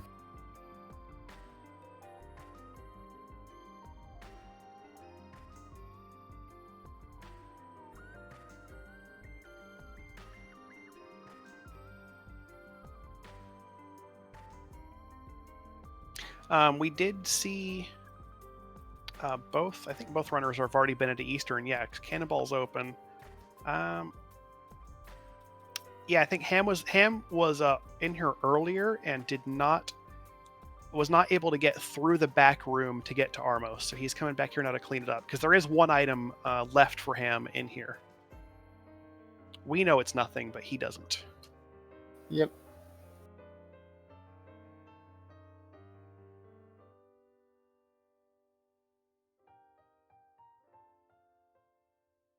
Oh, and I guess Dr. Cossack skipped the back part. the cutscene chest for that full heart. So there's still one item in here for him too. Yeah, and Ham's making his way to the backside of Eastern.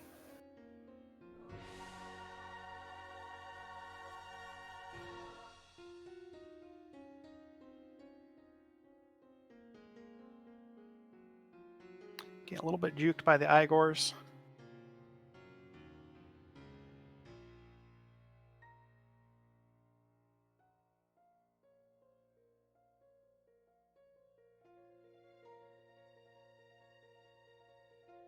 There you go.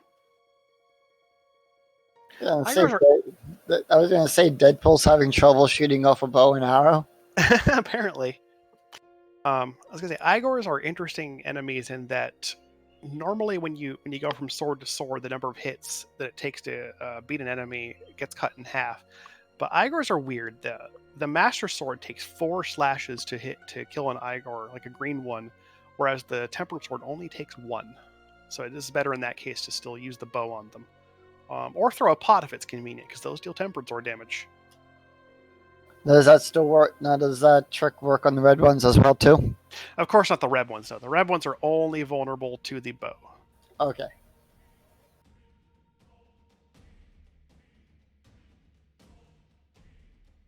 I'm just a little bit slow on the red Igor quick kill there.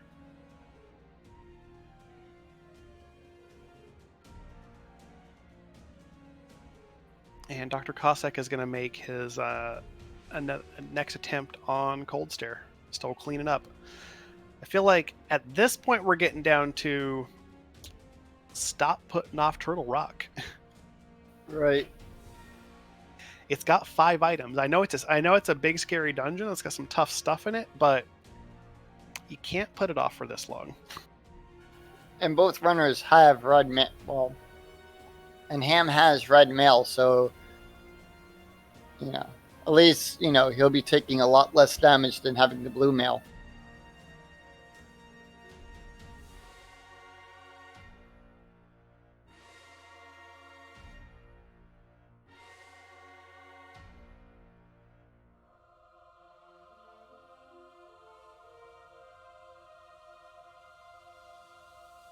That's a good point, actually. Ham doesn't have the Samaria. You're right. So Ham is probably not thinking about it just yet.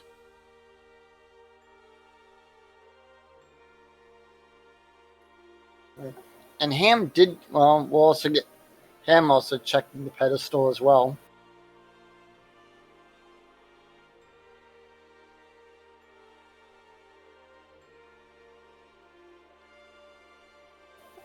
Yeah, more or less, it's going to be a blind pull for Ham.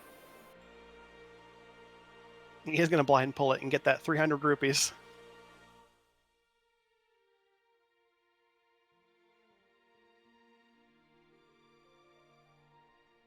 Stop at 300 rupees.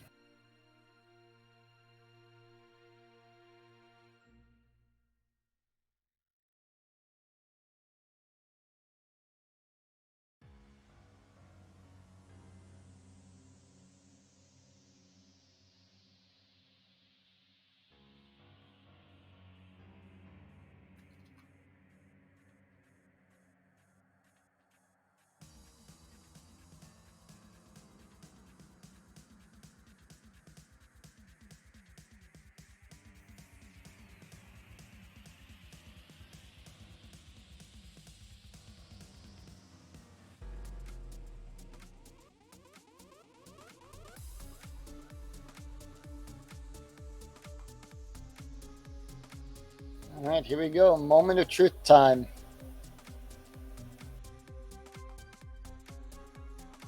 Being a hammer peg check.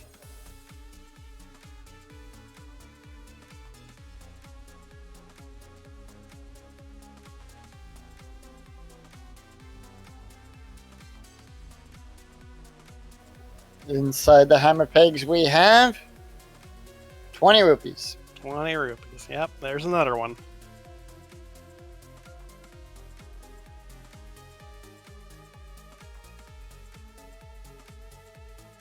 I'll see a save and quit with the purple chest and go right to 7 with it.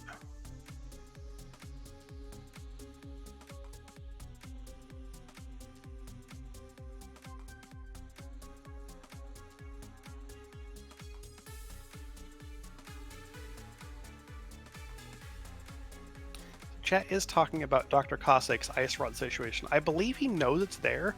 I think he looked at it. I thought he got it, but apparently we can see in his menu he doesn't. But as far as I'm aware, he knows where it is. And there's our blue cane. Cane of burner.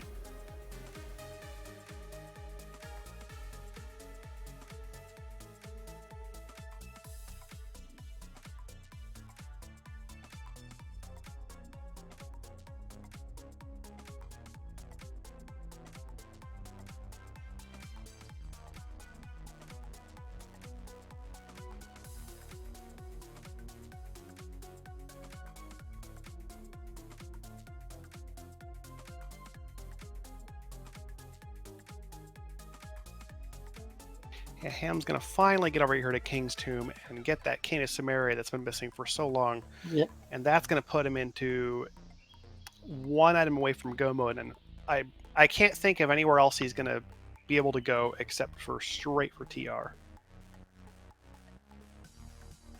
Right, and if our item is not there, it's probably going to be with Pyramid Fairy. I did a seed once where both of my go mode items were with Pyramid Fairy.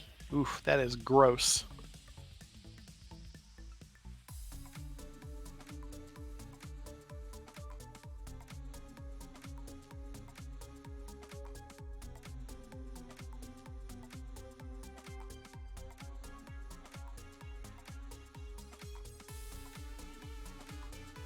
No, I guess Ham's going to go into Meyer. I mean, go clear out Meyer with some area. That's fair too. Right.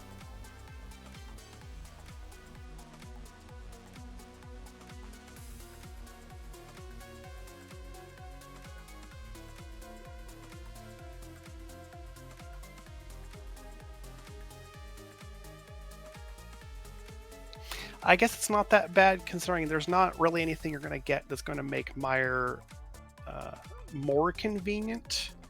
Having the mirror would basically save you like a save and quit. So, and it's possible that he thinks he could find the mirror in here too. So, it's not terrible.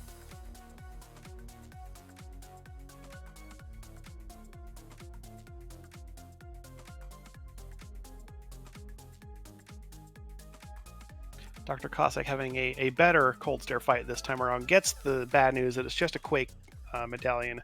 Gets that last pendant. He already knows that the pedestal is just money. So, but he's got at least the peace of mind that he's not missing something in ice now.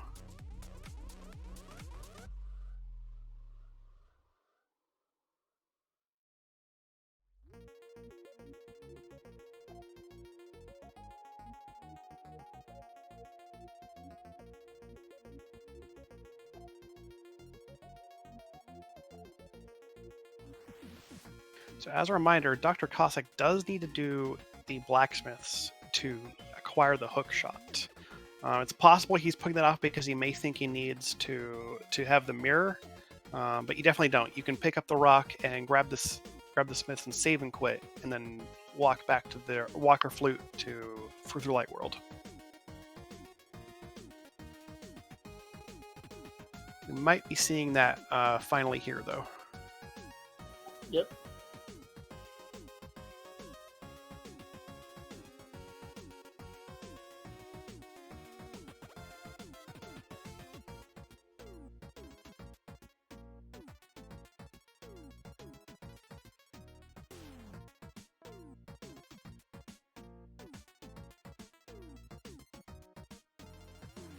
It's got the item dash for the hair pegs. Let's talk about this on Ham's side. If you push the item button and the dash button together on the same frame, you'll hold up the hammer and dash through the pegs, knock them all down as you go.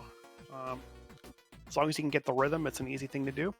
The only other requirement is that you have a sword. If you do not have a sword, you will bonk off of those pegs.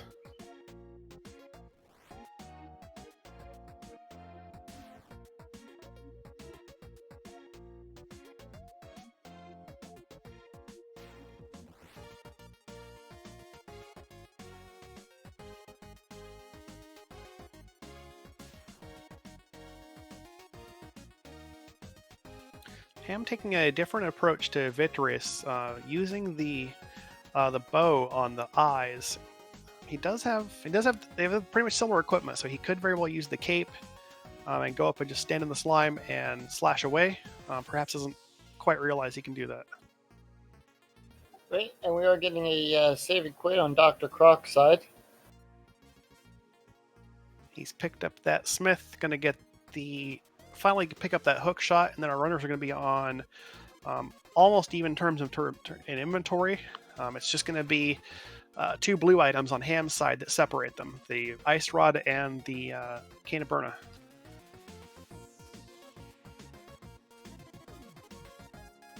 So Ham's found himself in a situation here where if you don't save 8 arrows for the big eye, then you do have to put up with the slashes. I think with Master Sword, it's a bunch of slashes, like it's 16 or 24. It's a bunch of hits.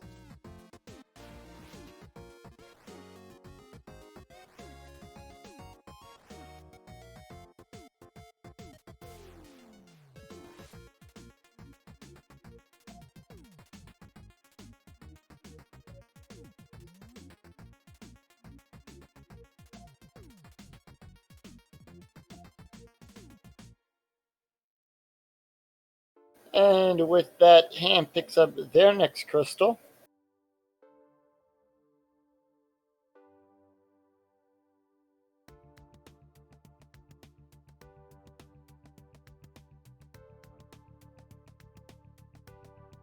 Yeah, we are indeed still waiting for Dr. Cossack to realize that he's got to get his ice rod off of the bumper ledge. I sincerely hope he hasn't accidentally marked it off if he's tracking, because that would be it'd be a real big oops here.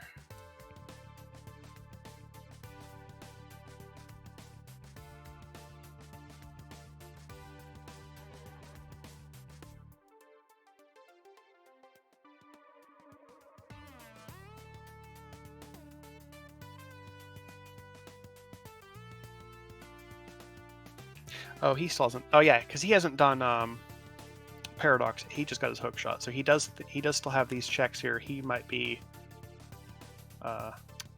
thinking about. He might, I don't know. He might have himself confused, thinking he needs something more for Bumper Cave. Not sure.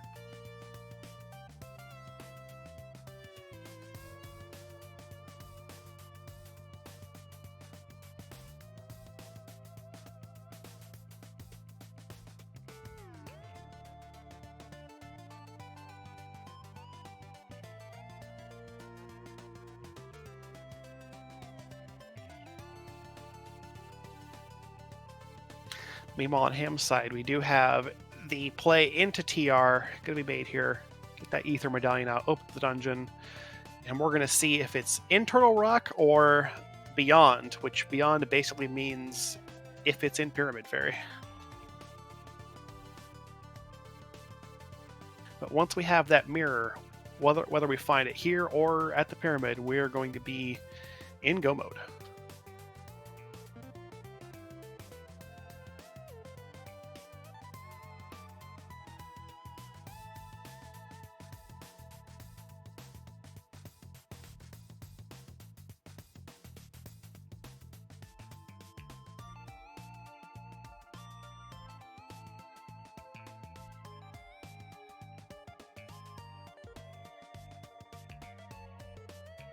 Big key in the TR compass chest. I don't see that in there too often. Usually it likes to hide out in chain jumps or the roller room, but sometimes.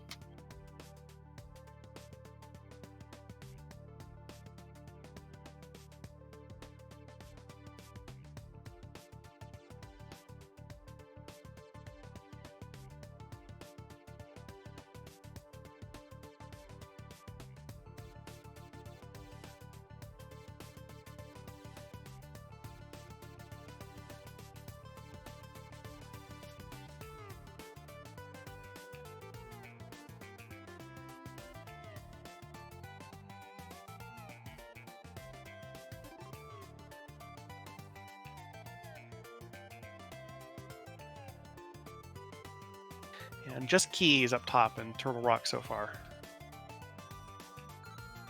Yep, and we are getting the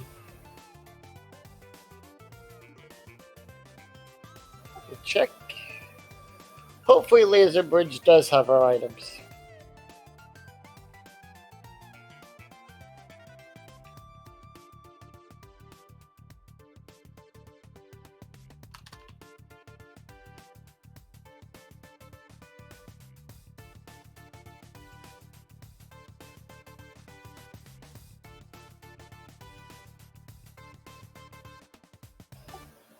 So him doing the infamous, going through the infamous chain chomp room.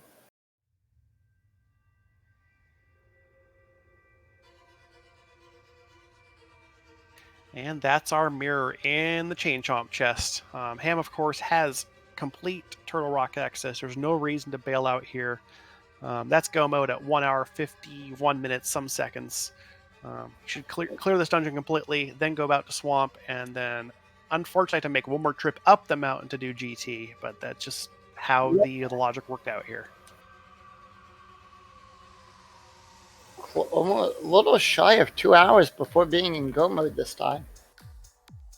Yeah, this has definitely been a bit of a slow run for these guys, with having to make kind of a convoluted trip through the logic, and definitely both of them making some extra dungeon trips as well. Right.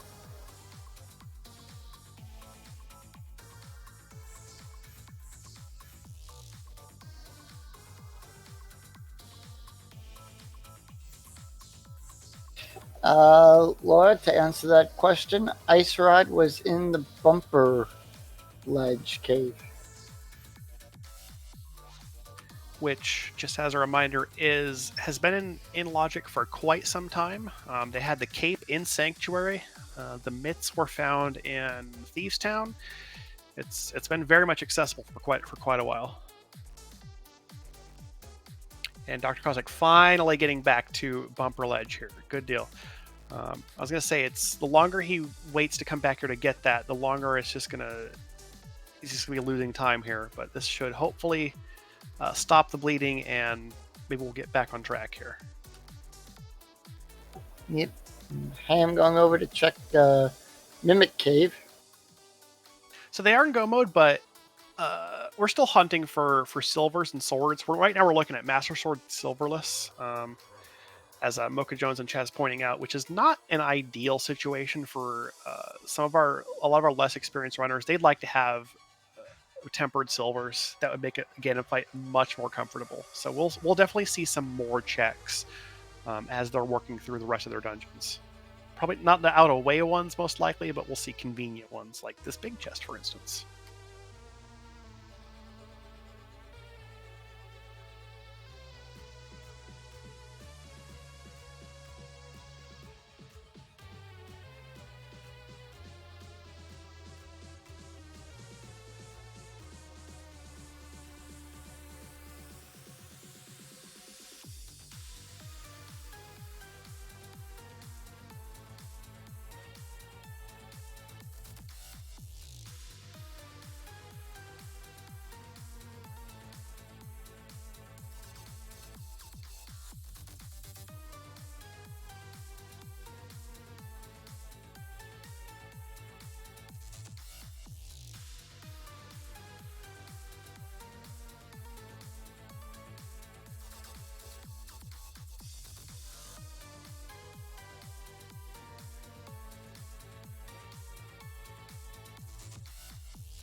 And making their way through the fire bar room. And we are getting a tablet check for more bombs. Yeah, we do have a small key on Ham's side, but again, we're looking for items. We're going to check out Laser Bridge. 4 chests here that are pretty easy to get, especially with that mirror shield. So if you are not good with the timing of skipping the lasers, but you have mirror shield, obviously you can walk towards them, and getting back out, you can hold your sword out, and you see how the mirror shield stays on one side. You can use that to get safely through the lasers.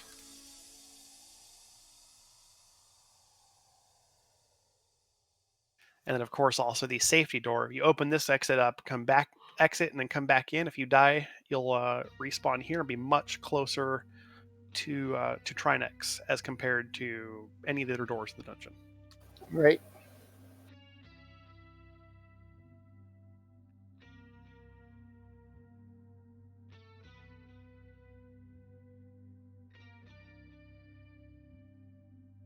Laser Bridge actually had just a bunch of dungeon items for us, so we're going to see one item on Trinex. I think Ham skipped the lava chest because he has an extra key.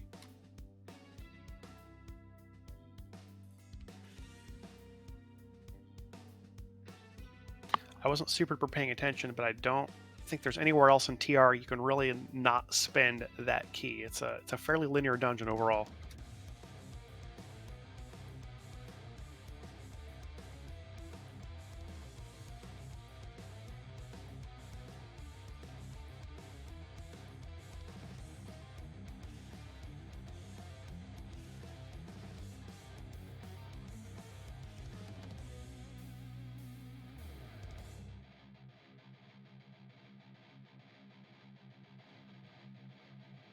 So this Trinex fight is gonna be tricky because Ham's entering with 2 hearts. I don't know his potion situation. I think he still has a blue, but I'm not 100%. This is gonna be Hammer Trinex because Master Sword requires a bunch of spins, and it is not a fun fight to do.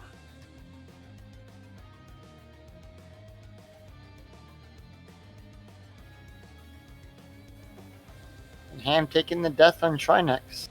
Yep, immediately justifying that safety door, and he'll come back in with 9 hearts, a lot more than 2. Hopefully, have a good second attempt here. Yeah, when you're fighting Trinex, you want to pay attention to the tail. When the tail starts to wag real fast, you know the center head is about to take a strike at you, so you want to be ready to dodge it.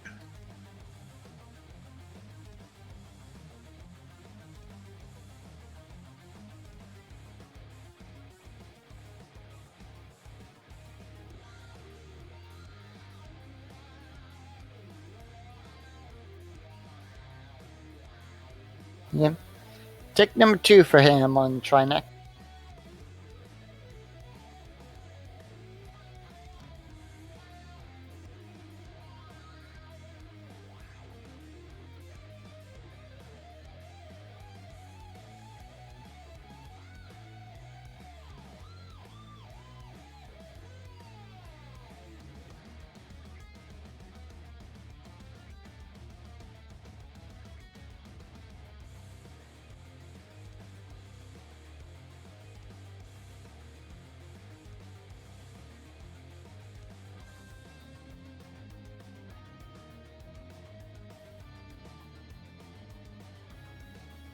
All right, Ham's got one head down. Now we move on to the ice head. Got to be careful here because we do have some ice out on the battlefield. Dr. Corsack making a quick work of Maldorm and picking up his rupee as well. Yep, he's I meant just crystal. yeah, crystal. Yeah, it's fine. So we are now even on crystals collected, pending. It'll be very shortly even because Ham's about to pick up their crystal from Trinex here.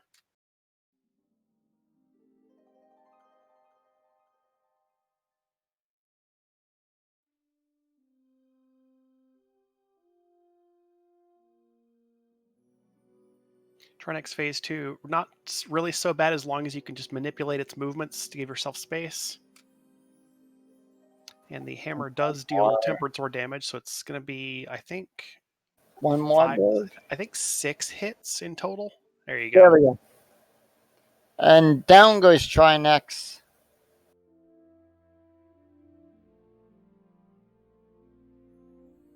And for that, we get a piece of heart.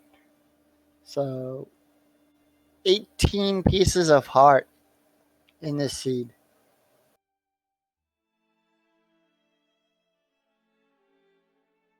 Yeah, the good news here is that while they are having to do Master Sword Hammer Trinex, they do at least have a ton of health. They got 18 hearts and red mail, so they are defensively quite well prepared. The fight is definitely tricky, especially for these new runners who I don't doubt are not practiced at Hammer Trinex.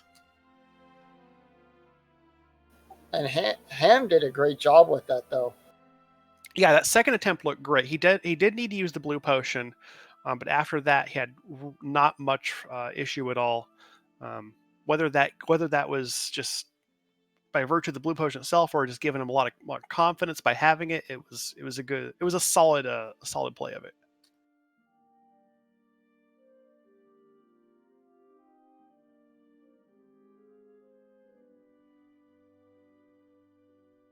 And Dr. Cossack does have his ice rod, so he is finally getting himself into Turtle Rock, and we're going to see him make the same route here, just cleaning up or following in Ham's footsteps, and Ham will be getting into Swamp. Hopefully, where we will find.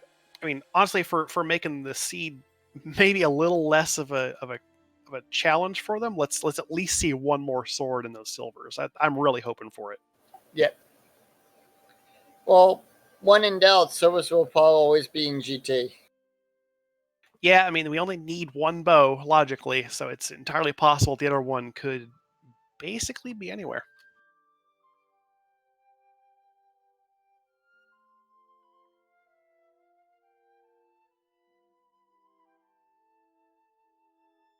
And as far as checks you get here in Swamp, I would say you don't go to left side because you are still trying to win the race. You would get the convenient ones. If you find a big key before the big chest, you grab that. But otherwise, you go straight to the back. Oh, there's a third sword. Nice. That's a very, very good pickup. Yep, we got our tempered sword.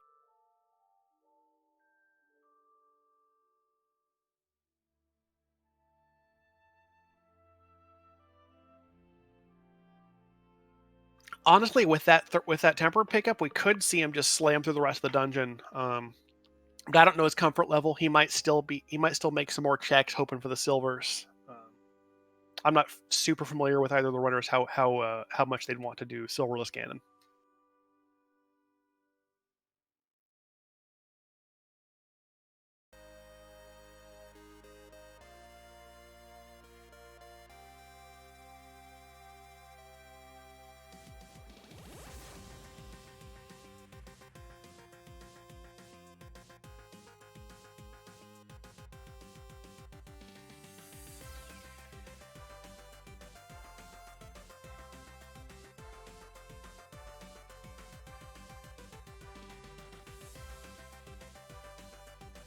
Yep, him skipping even the compass chest. Going to go right to the back where we're going to see a diver down. Yes, we are.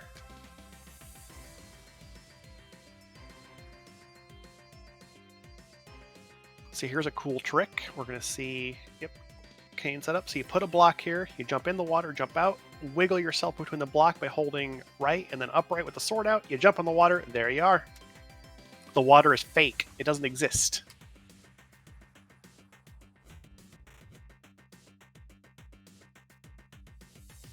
The reason that works is because the water actually only exists technically there's 2 tiles of it at the stairs. So when you jump in, the game registers you as there and it splashes you into the water, puts you in the swimming state. But if you jump into it around those 2 tiles, as in clip through the rail, you just jump down because the game does. You don't hit those tiles that make you put you in the swim state.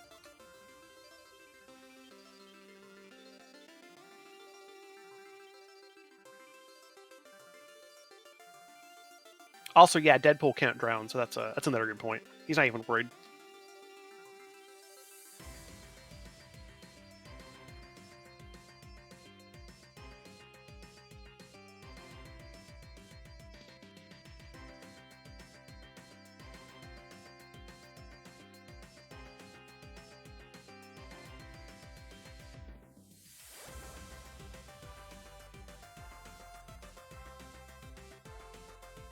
One piece of advice I like to give for fighting Argus, fight him against the south wall. If you get Argus all the way down to the bottom of the arena, he kind of gets stuck on the wall and doesn't move around nearly as much. You can have a much easier time of pulling the puffs off and slashing them down.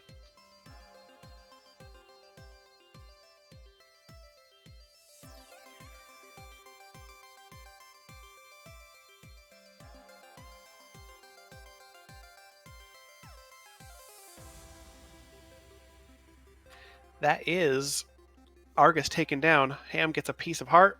That's going to be 19 hearts. Just 1 to go for a full 20. I wonder if we'll even see it.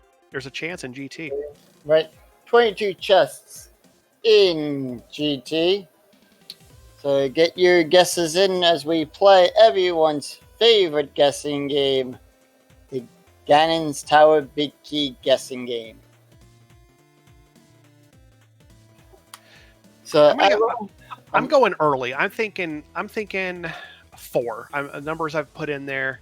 My usual number is 18, which is usually a top right compass room or Bob's chest, ideally. But let's get an easy one. I think let's get through it.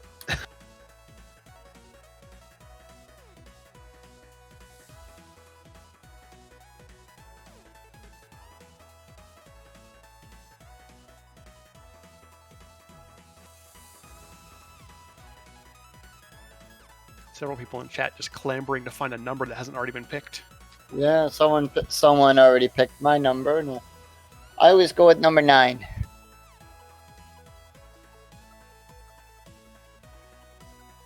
Usually I have 18 pre-typed and ready to go for when the message came, but it came a little faster than I was expecting, so I wasn't on the ball, and that's why I was just like, I'll just grab something that's not picked.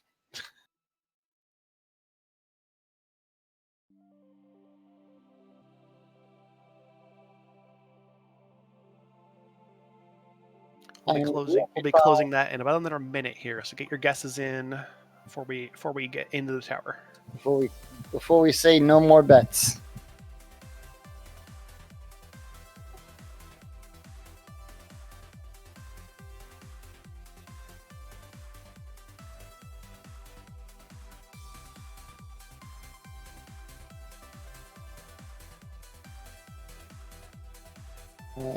Yep, you guys can pick the same number. Yep, that's a good point. You can still grab a number. You don't have to be the first. You just get more points if you're the first guess on it. Right. Does the other people get points as well? Yeah, secondary guesses do get points here. All right, we're going right side. Here Close we it go. off. No 21 points. Pretty good total. We got a lot of people watching in tonight. one big key. Wow. The first chest. And there's silvers. Could you ask for a better hope room? Wow. Right, so all we need now is just a small key, and we can climb. Congrats to Arusta for being the first guess on number 1. There were a couple of ones. We got some secondary points there, but scored a big 21 points on that leaderboard. Congratulations. And on Dr. Cossack's side, we do have him in the Turtle Rock fight. He's got a bunch of ice on the floor, but he's into phase 2. Shouldn't be too much more to finish this out and then get on his way down to Swamp.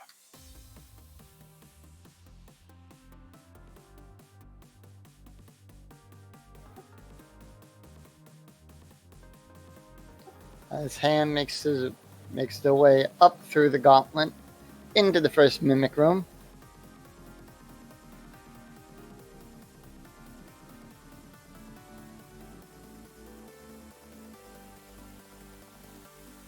And here I was thinking chest 4 would be fast enough. Nope. Literally the fastest. Gotta go fast, right? At this point, we're a bit over 2 hours. Still got several minutes to go for the climb and then the Ganon fight itself. Yeah. Right. No reason to not just go fast and finish it off.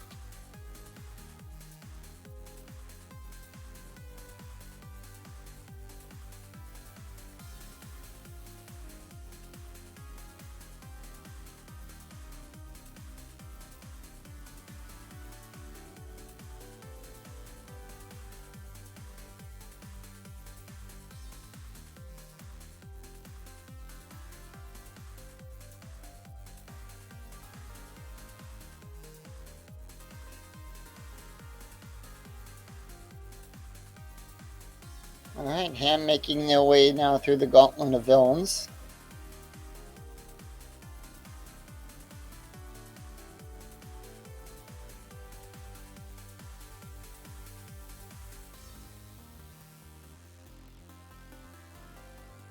Beamer statues not playing nice.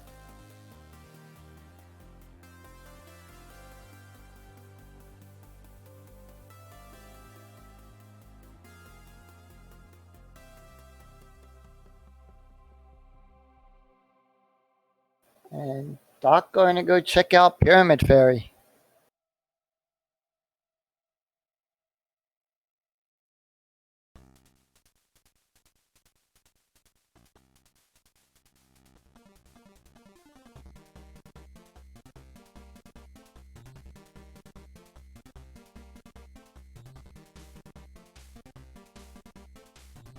Interesting decision here. He's definitely hoping for like a sword or silver arrows. He gets a Bombus medallion and a bottle for his trouble.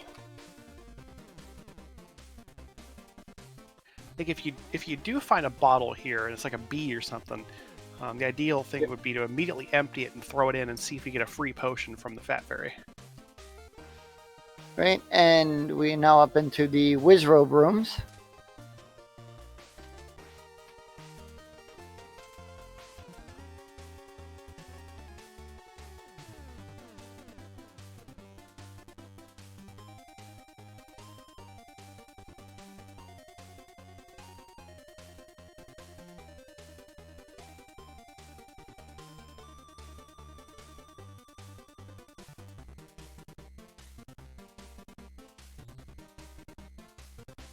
Yeah, I would say Dr. Cossack is definitely looking for some additional power here. I like Sharper Object. That was a good one. He's definitely hoping to get a third sword. And silver is most likely. Before... maybe even before... What's his name? Argus, I'm sorry. Argus.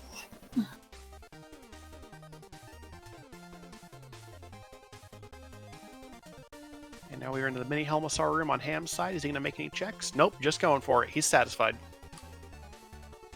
Really not much more to find. Big gold sword doesn't really save you that much time, honestly. But he's got the... More importantly, he found the silvers. Yeah, those silver arrows are definitely a much bigger time save in the Ganon fight than the change from tempered to gold sword.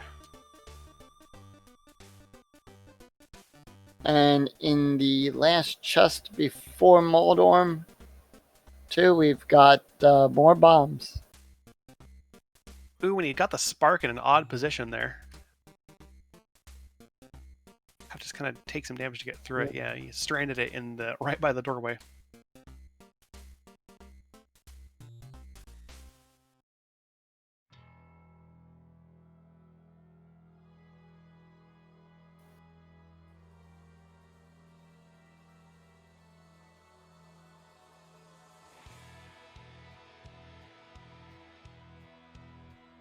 Down goes Moldorm 2. Checks the validation chest for a big 20. Our very last big 20 of the game. There it is. I appreciate that we got that check and got to see it. Yes. And as we make our way to everyone's favorite geometry wizard,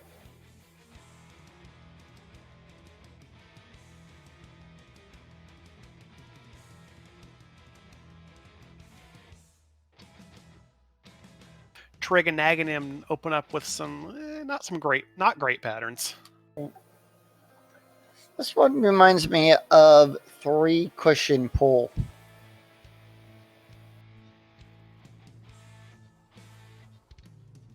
Ham actually having some trouble getting the timing on the hits here. Oh, down a half a heart. He's gonna have to be careful. I think he's got. Oh, he is empty. Oh no, this would be a very, very bad place. Because then he's gonna have to do the full. He's gonna have to do the full climb all over. Using the cape here would not be unreasonable, especially since you can hold the wall while you're waiting for the shots to come out to keep the magic from draining. I think he just got to double off.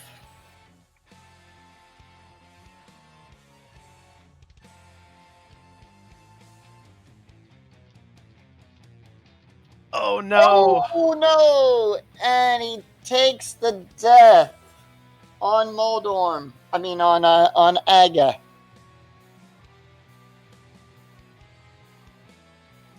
That's a tough one. Wow.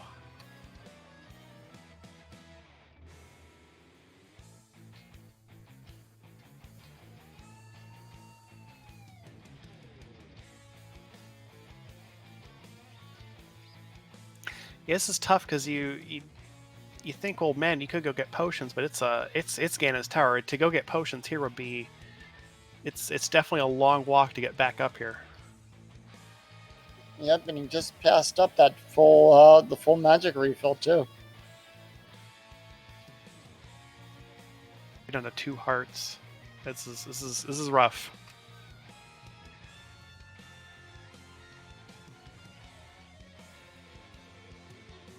To answer Dude Garcia in chat, I believe that bonk was due to the conveyors. You can see that in certain rooms where if you dash perpendicular to a conveyor and it pushes you against like a wall or a block, you can have like an awkward bonk off of it.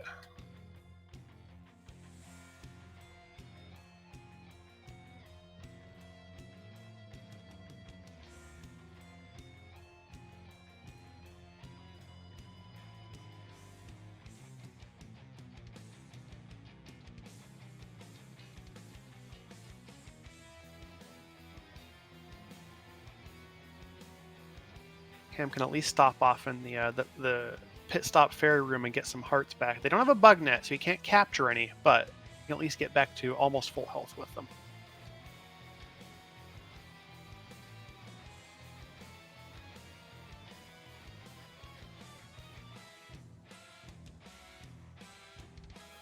Back through the gauntlet.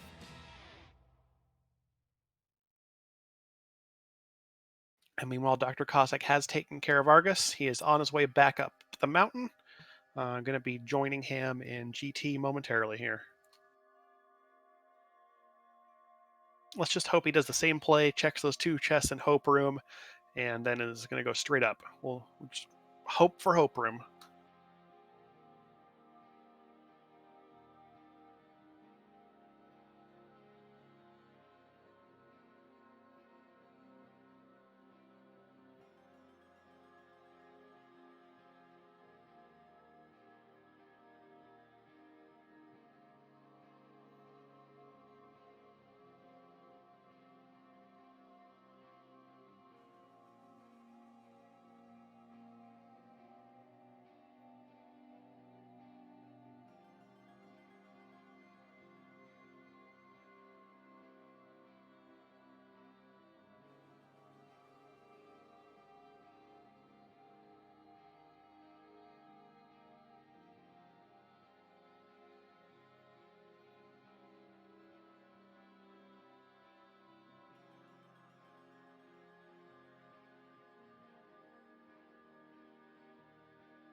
Going right side to Hope Room. Good deal. It is the typical way to route GT. Get these 2 checks first. So it's good to see he's sticking with the usual. Yep. Nope. You're done. That's all you need. You can go upstairs now. Made that little gesture towards the bottom. Dr. Cossack, you have the key. Oh, he's finding a small key. Okay, no, that's fine. Actually, that's an interesting point. I don't think did Ham grab a small key before doing the climb. I don't know if he did. No, he did. So he did make that gamble. That's actually interesting that it didn't burn him on that.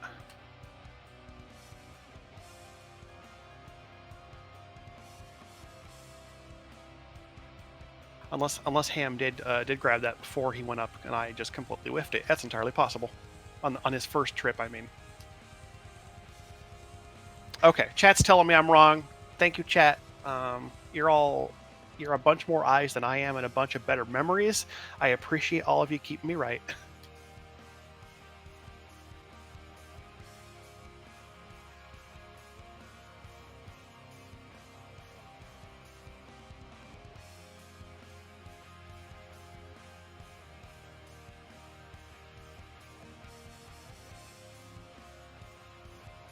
So with the dungeon regenerated, we do have to fight the bosses again, except I think the chest remains here, so you can just hookshot across. Ham didn't quite notice. He's going to get a look at it shortly here. Maybe. No, he's going to wait. Might have realized then, it's like, oh, wait.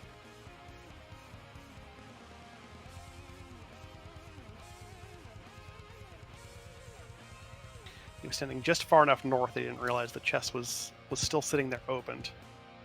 Now, what I wonder is, what if you don't open the chest and you somehow get kicked out of GT for some weird reason? Does it go away? There's probably someone in the chat who knows that. It's such a niche scenario, though. I don't think so. McMonkey, actually, who is our tracker, shout outs to him keeping all the items lit up on our trackers below the streams, says that it does indeed despawn if you don't open it.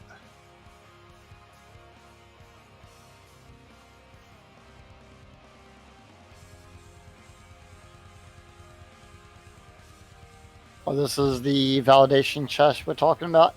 Yeah, the validation chest. So if you don't, so if you for some reason you kill Moldorm 2, but you don't open the chest and leave the dungeon, that chest would indeed despawn. So you'd have to kill Moldorm 2 to make it appear again. Ham having a much better time with the Aga 2 this time. I think actually the RNG would change on this as well, but he takes him down no problem this time. Right. And meanwhile, Dr. Cossack working on his Lemuel 2 fight, and we're off to fight the big pig over on Ham's side. It'll be interesting to see whether Ham just goes for it or decides to pick up any healing or anything. He is still empty on potions. It's a decision to make. And he's dropping in. Let's go. Time to fight the big pig. And our quote today is...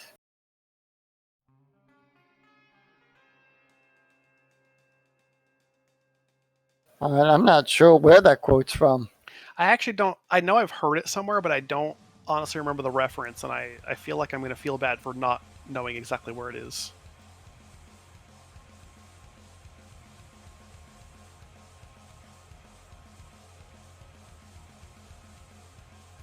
Oh, chat pointing out it's from Pink Floyd's The Wall.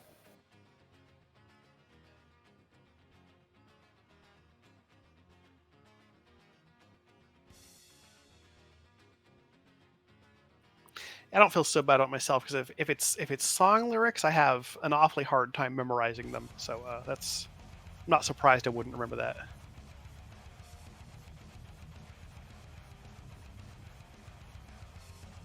Oh no, silver! We did indeed find the silvers in Hope Room. So this will be 4 silver arrows. Easy enough. We should see a GG shortly here from Ham. Didn't get the torch glitch, but it's not super important when you have silvers because you're not so worried about magic conservation or timing the lighting of the torches as much. Right.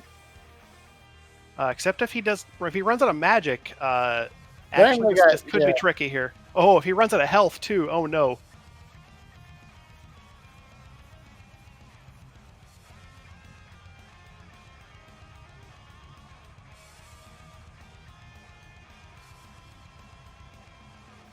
Two more.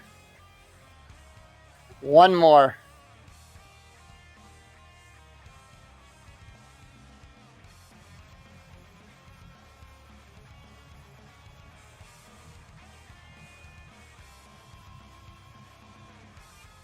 And he's done it. Wow. Against, so close. That is Ham taking down Ganon. Get your GGs. What a tough fight it has been for both of these runners. GGs in chat for him.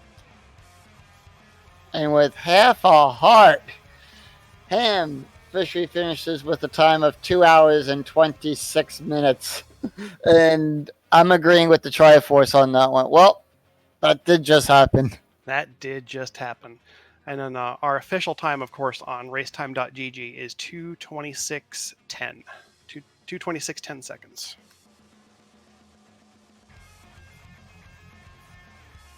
Dr. Cossack not too far behind here in the Agate 2 fight, getting some really good patterns. A couple of doubles to finish it off.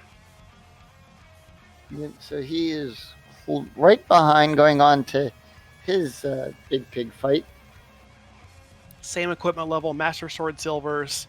Shouldn't be too bad. He should be okay with this fight here. Temper Sword. Did I say Matt? Yeah, you said Temper Sword. I've been thinking about Master Sword Ganon the whole time. I'm just so glad we found a third sword. Right. It was like we were on Master Sword for the longest time throughout this whole entire seed. It's like, oh, and there's the Tempered. Yeah, this really was a long one. We didn't find that Tempered Sword until the 7th Crystal Dungeon. It was quite the seed.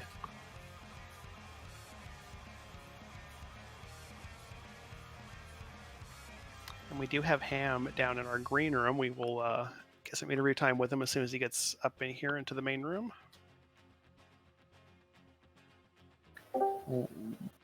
And we are welcomed by Ham. Good GGs. That was, yeah. I think I pretty much completed all the memes there. That was a tough one for sure. We were just saying, like, both of you having no Tempered Sword until Swamp Palace was one of the most grueling things about this seed. Yeah, it was. I have no positive things to say both about the seed and about my early gameplay. I really don't blame you, to be perfectly honest. I still don't know why I started going to Akka. That was like, I was like thinking when I went there, oh, what the hell am I doing? Yeah, the Aga death was just, oof, wow. No, Yeah.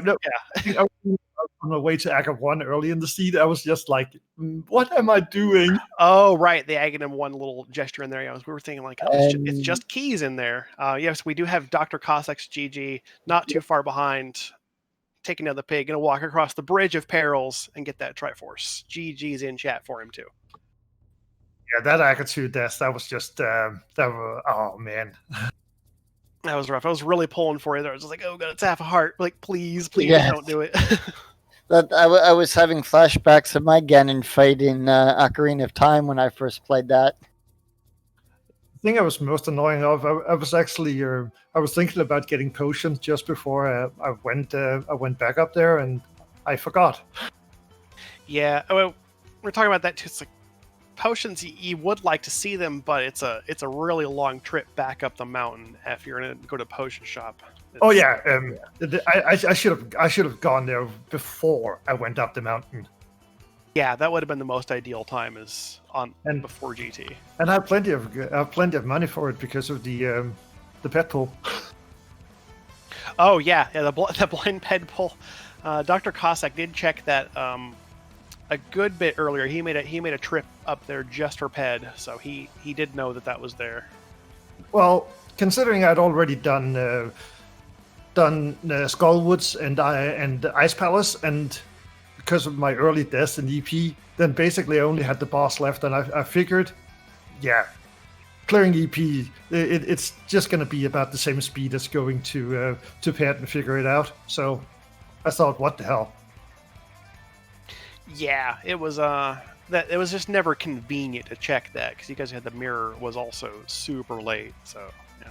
Yeah, and the book was also semi-late. So like when I went there the first time, yeah, then there was no convenient time to do it. So I thought, what the hell, and was kind of hoping because I'd forgotten to check King's Tomb. Yeah, the King's Tomb being late. It's finding Samaria was definitely one of the trouble points on both sides. Yeah, because there is basically no good point to check that place. Mm-hmm. Normally you want to do that with mirrors, so you can do that whole line together, but lacking that, it's just like, when are you going to get back to that isolated spot? Yeah, and I'm pretty sure I basically last location that thing because I don't actually think I had anything left to check. And I was hoping it would be anything but the cane. Because after that I knew I could go to Mire and clear that for that single item, and then I knew the progression would have to be in Turtle Rock. Yeah, it was between the both of you, it was down to just TR. Like that was the only place to go at that point. Oh, so he did he. Yeah, more or less. Like as far as the stuff that was checked between the two of you, it was down to we'd seen everything but TR, so we knew for sure that it had to be in Turtle Rock as far as where the progression was. Yeah, I don't think I had anything but Turtle Rock. But it's quite possible, definitely. I would not be surprised to see some pretty high check rates here, though not too bad considering we had such a fast GT. We were super glad to see that. Yeah, the fast GT and basically there's still some item left behind, so I'd actually be surprised.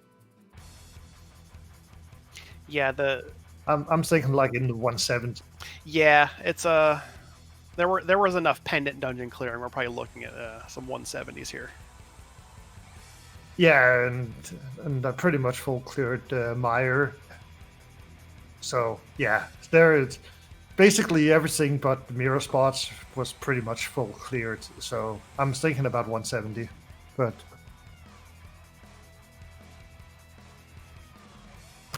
damn, when I was certain I had lost earlier because of my early play, also my deaths in EP. But yeah, I guess he had as much trouble as I. Yeah, there were definitely. I think Dr. Cossack had the most trouble in Ice Palace. I think he had to make 3 trips in total. He made an earlier play into Ice, just looking for items.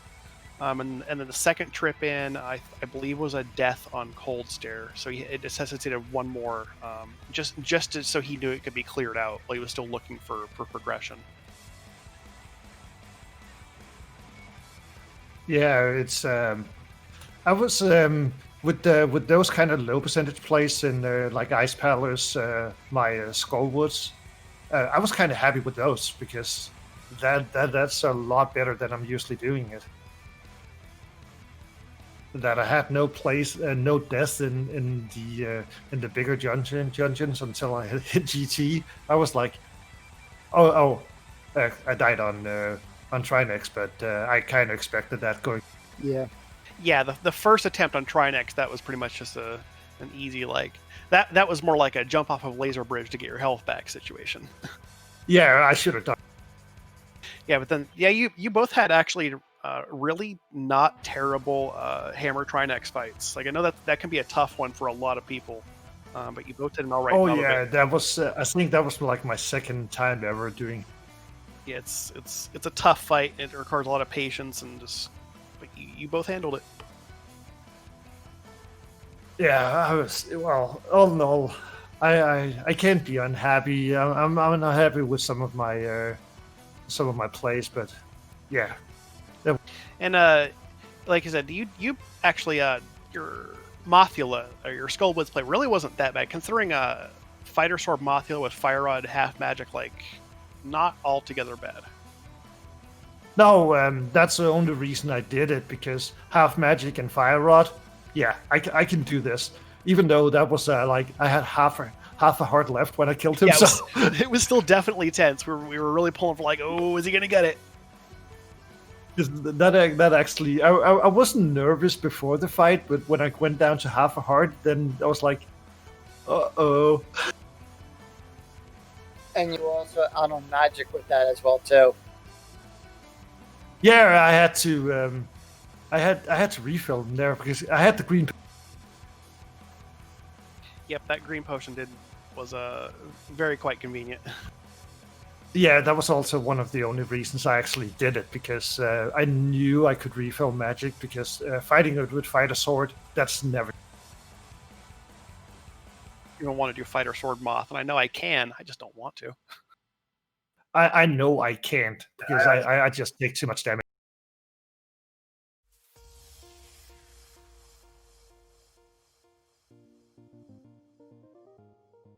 But yeah, I think it's going to get time for me to get to bed here soon. So I just want to thank all for the restream, and thanks all for like staying up this late, watching Rando, and yeah, it's a pleasure enjoying people with some bad plays and some blind pet pulls. Thank you, and good luck to you in the next round. Yeah, if everybody actually, as far as I know, I'll be like in the very bottom thing, and I'm not even sure if that's going to happen because of all the people that pulled out of the tournament. So we'll be waiting on the news about the brackets for sure. I think we still have like 54 or 56 people, so we should be able to get brackets of at least 6 people all around. So we'll see what happens. Yeah, I've had some bad rounds, so I have played myself down. So I'm just happy to be through. if I will be. Yeah, 2 and 4, you've got at least a shot at, I think, the third bracket. Yeah, we'll see. And real quick to everyone out there in chat, if you enjoyed what you see, please give our runners a follow, Ham and Dr. Cossack. And as previously stated, you can hang out with us on the Discord. Check out the podcast itself. Episodes are released every other Wednesday. It's a rando-themed podcast. They talk about all sorts of stuff, just wanting to help people improve their games, teaching you some tricks you may not know. Check it out. Links are in the chat there for you. Right. And also, if you liked our commentary during this race as well, don't forget to give us a follow when we do our seeds for Rando, and of course our tracker as well, and our Restreamer too. Thanks to McMonkey and YeOldFartGamer for helping us put on this show. We wouldn't be doing it without them. And thank you as well, Yoko, for being here on commentary. No problem. Glad to be here as always. It's going to do it for us. We are going to sign off for the night. Thanks for watching, everyone. Take care. Have a good night. Yep. Take care, everyone. Have a good night. We'll see you next time for more Rando. Bye-bye.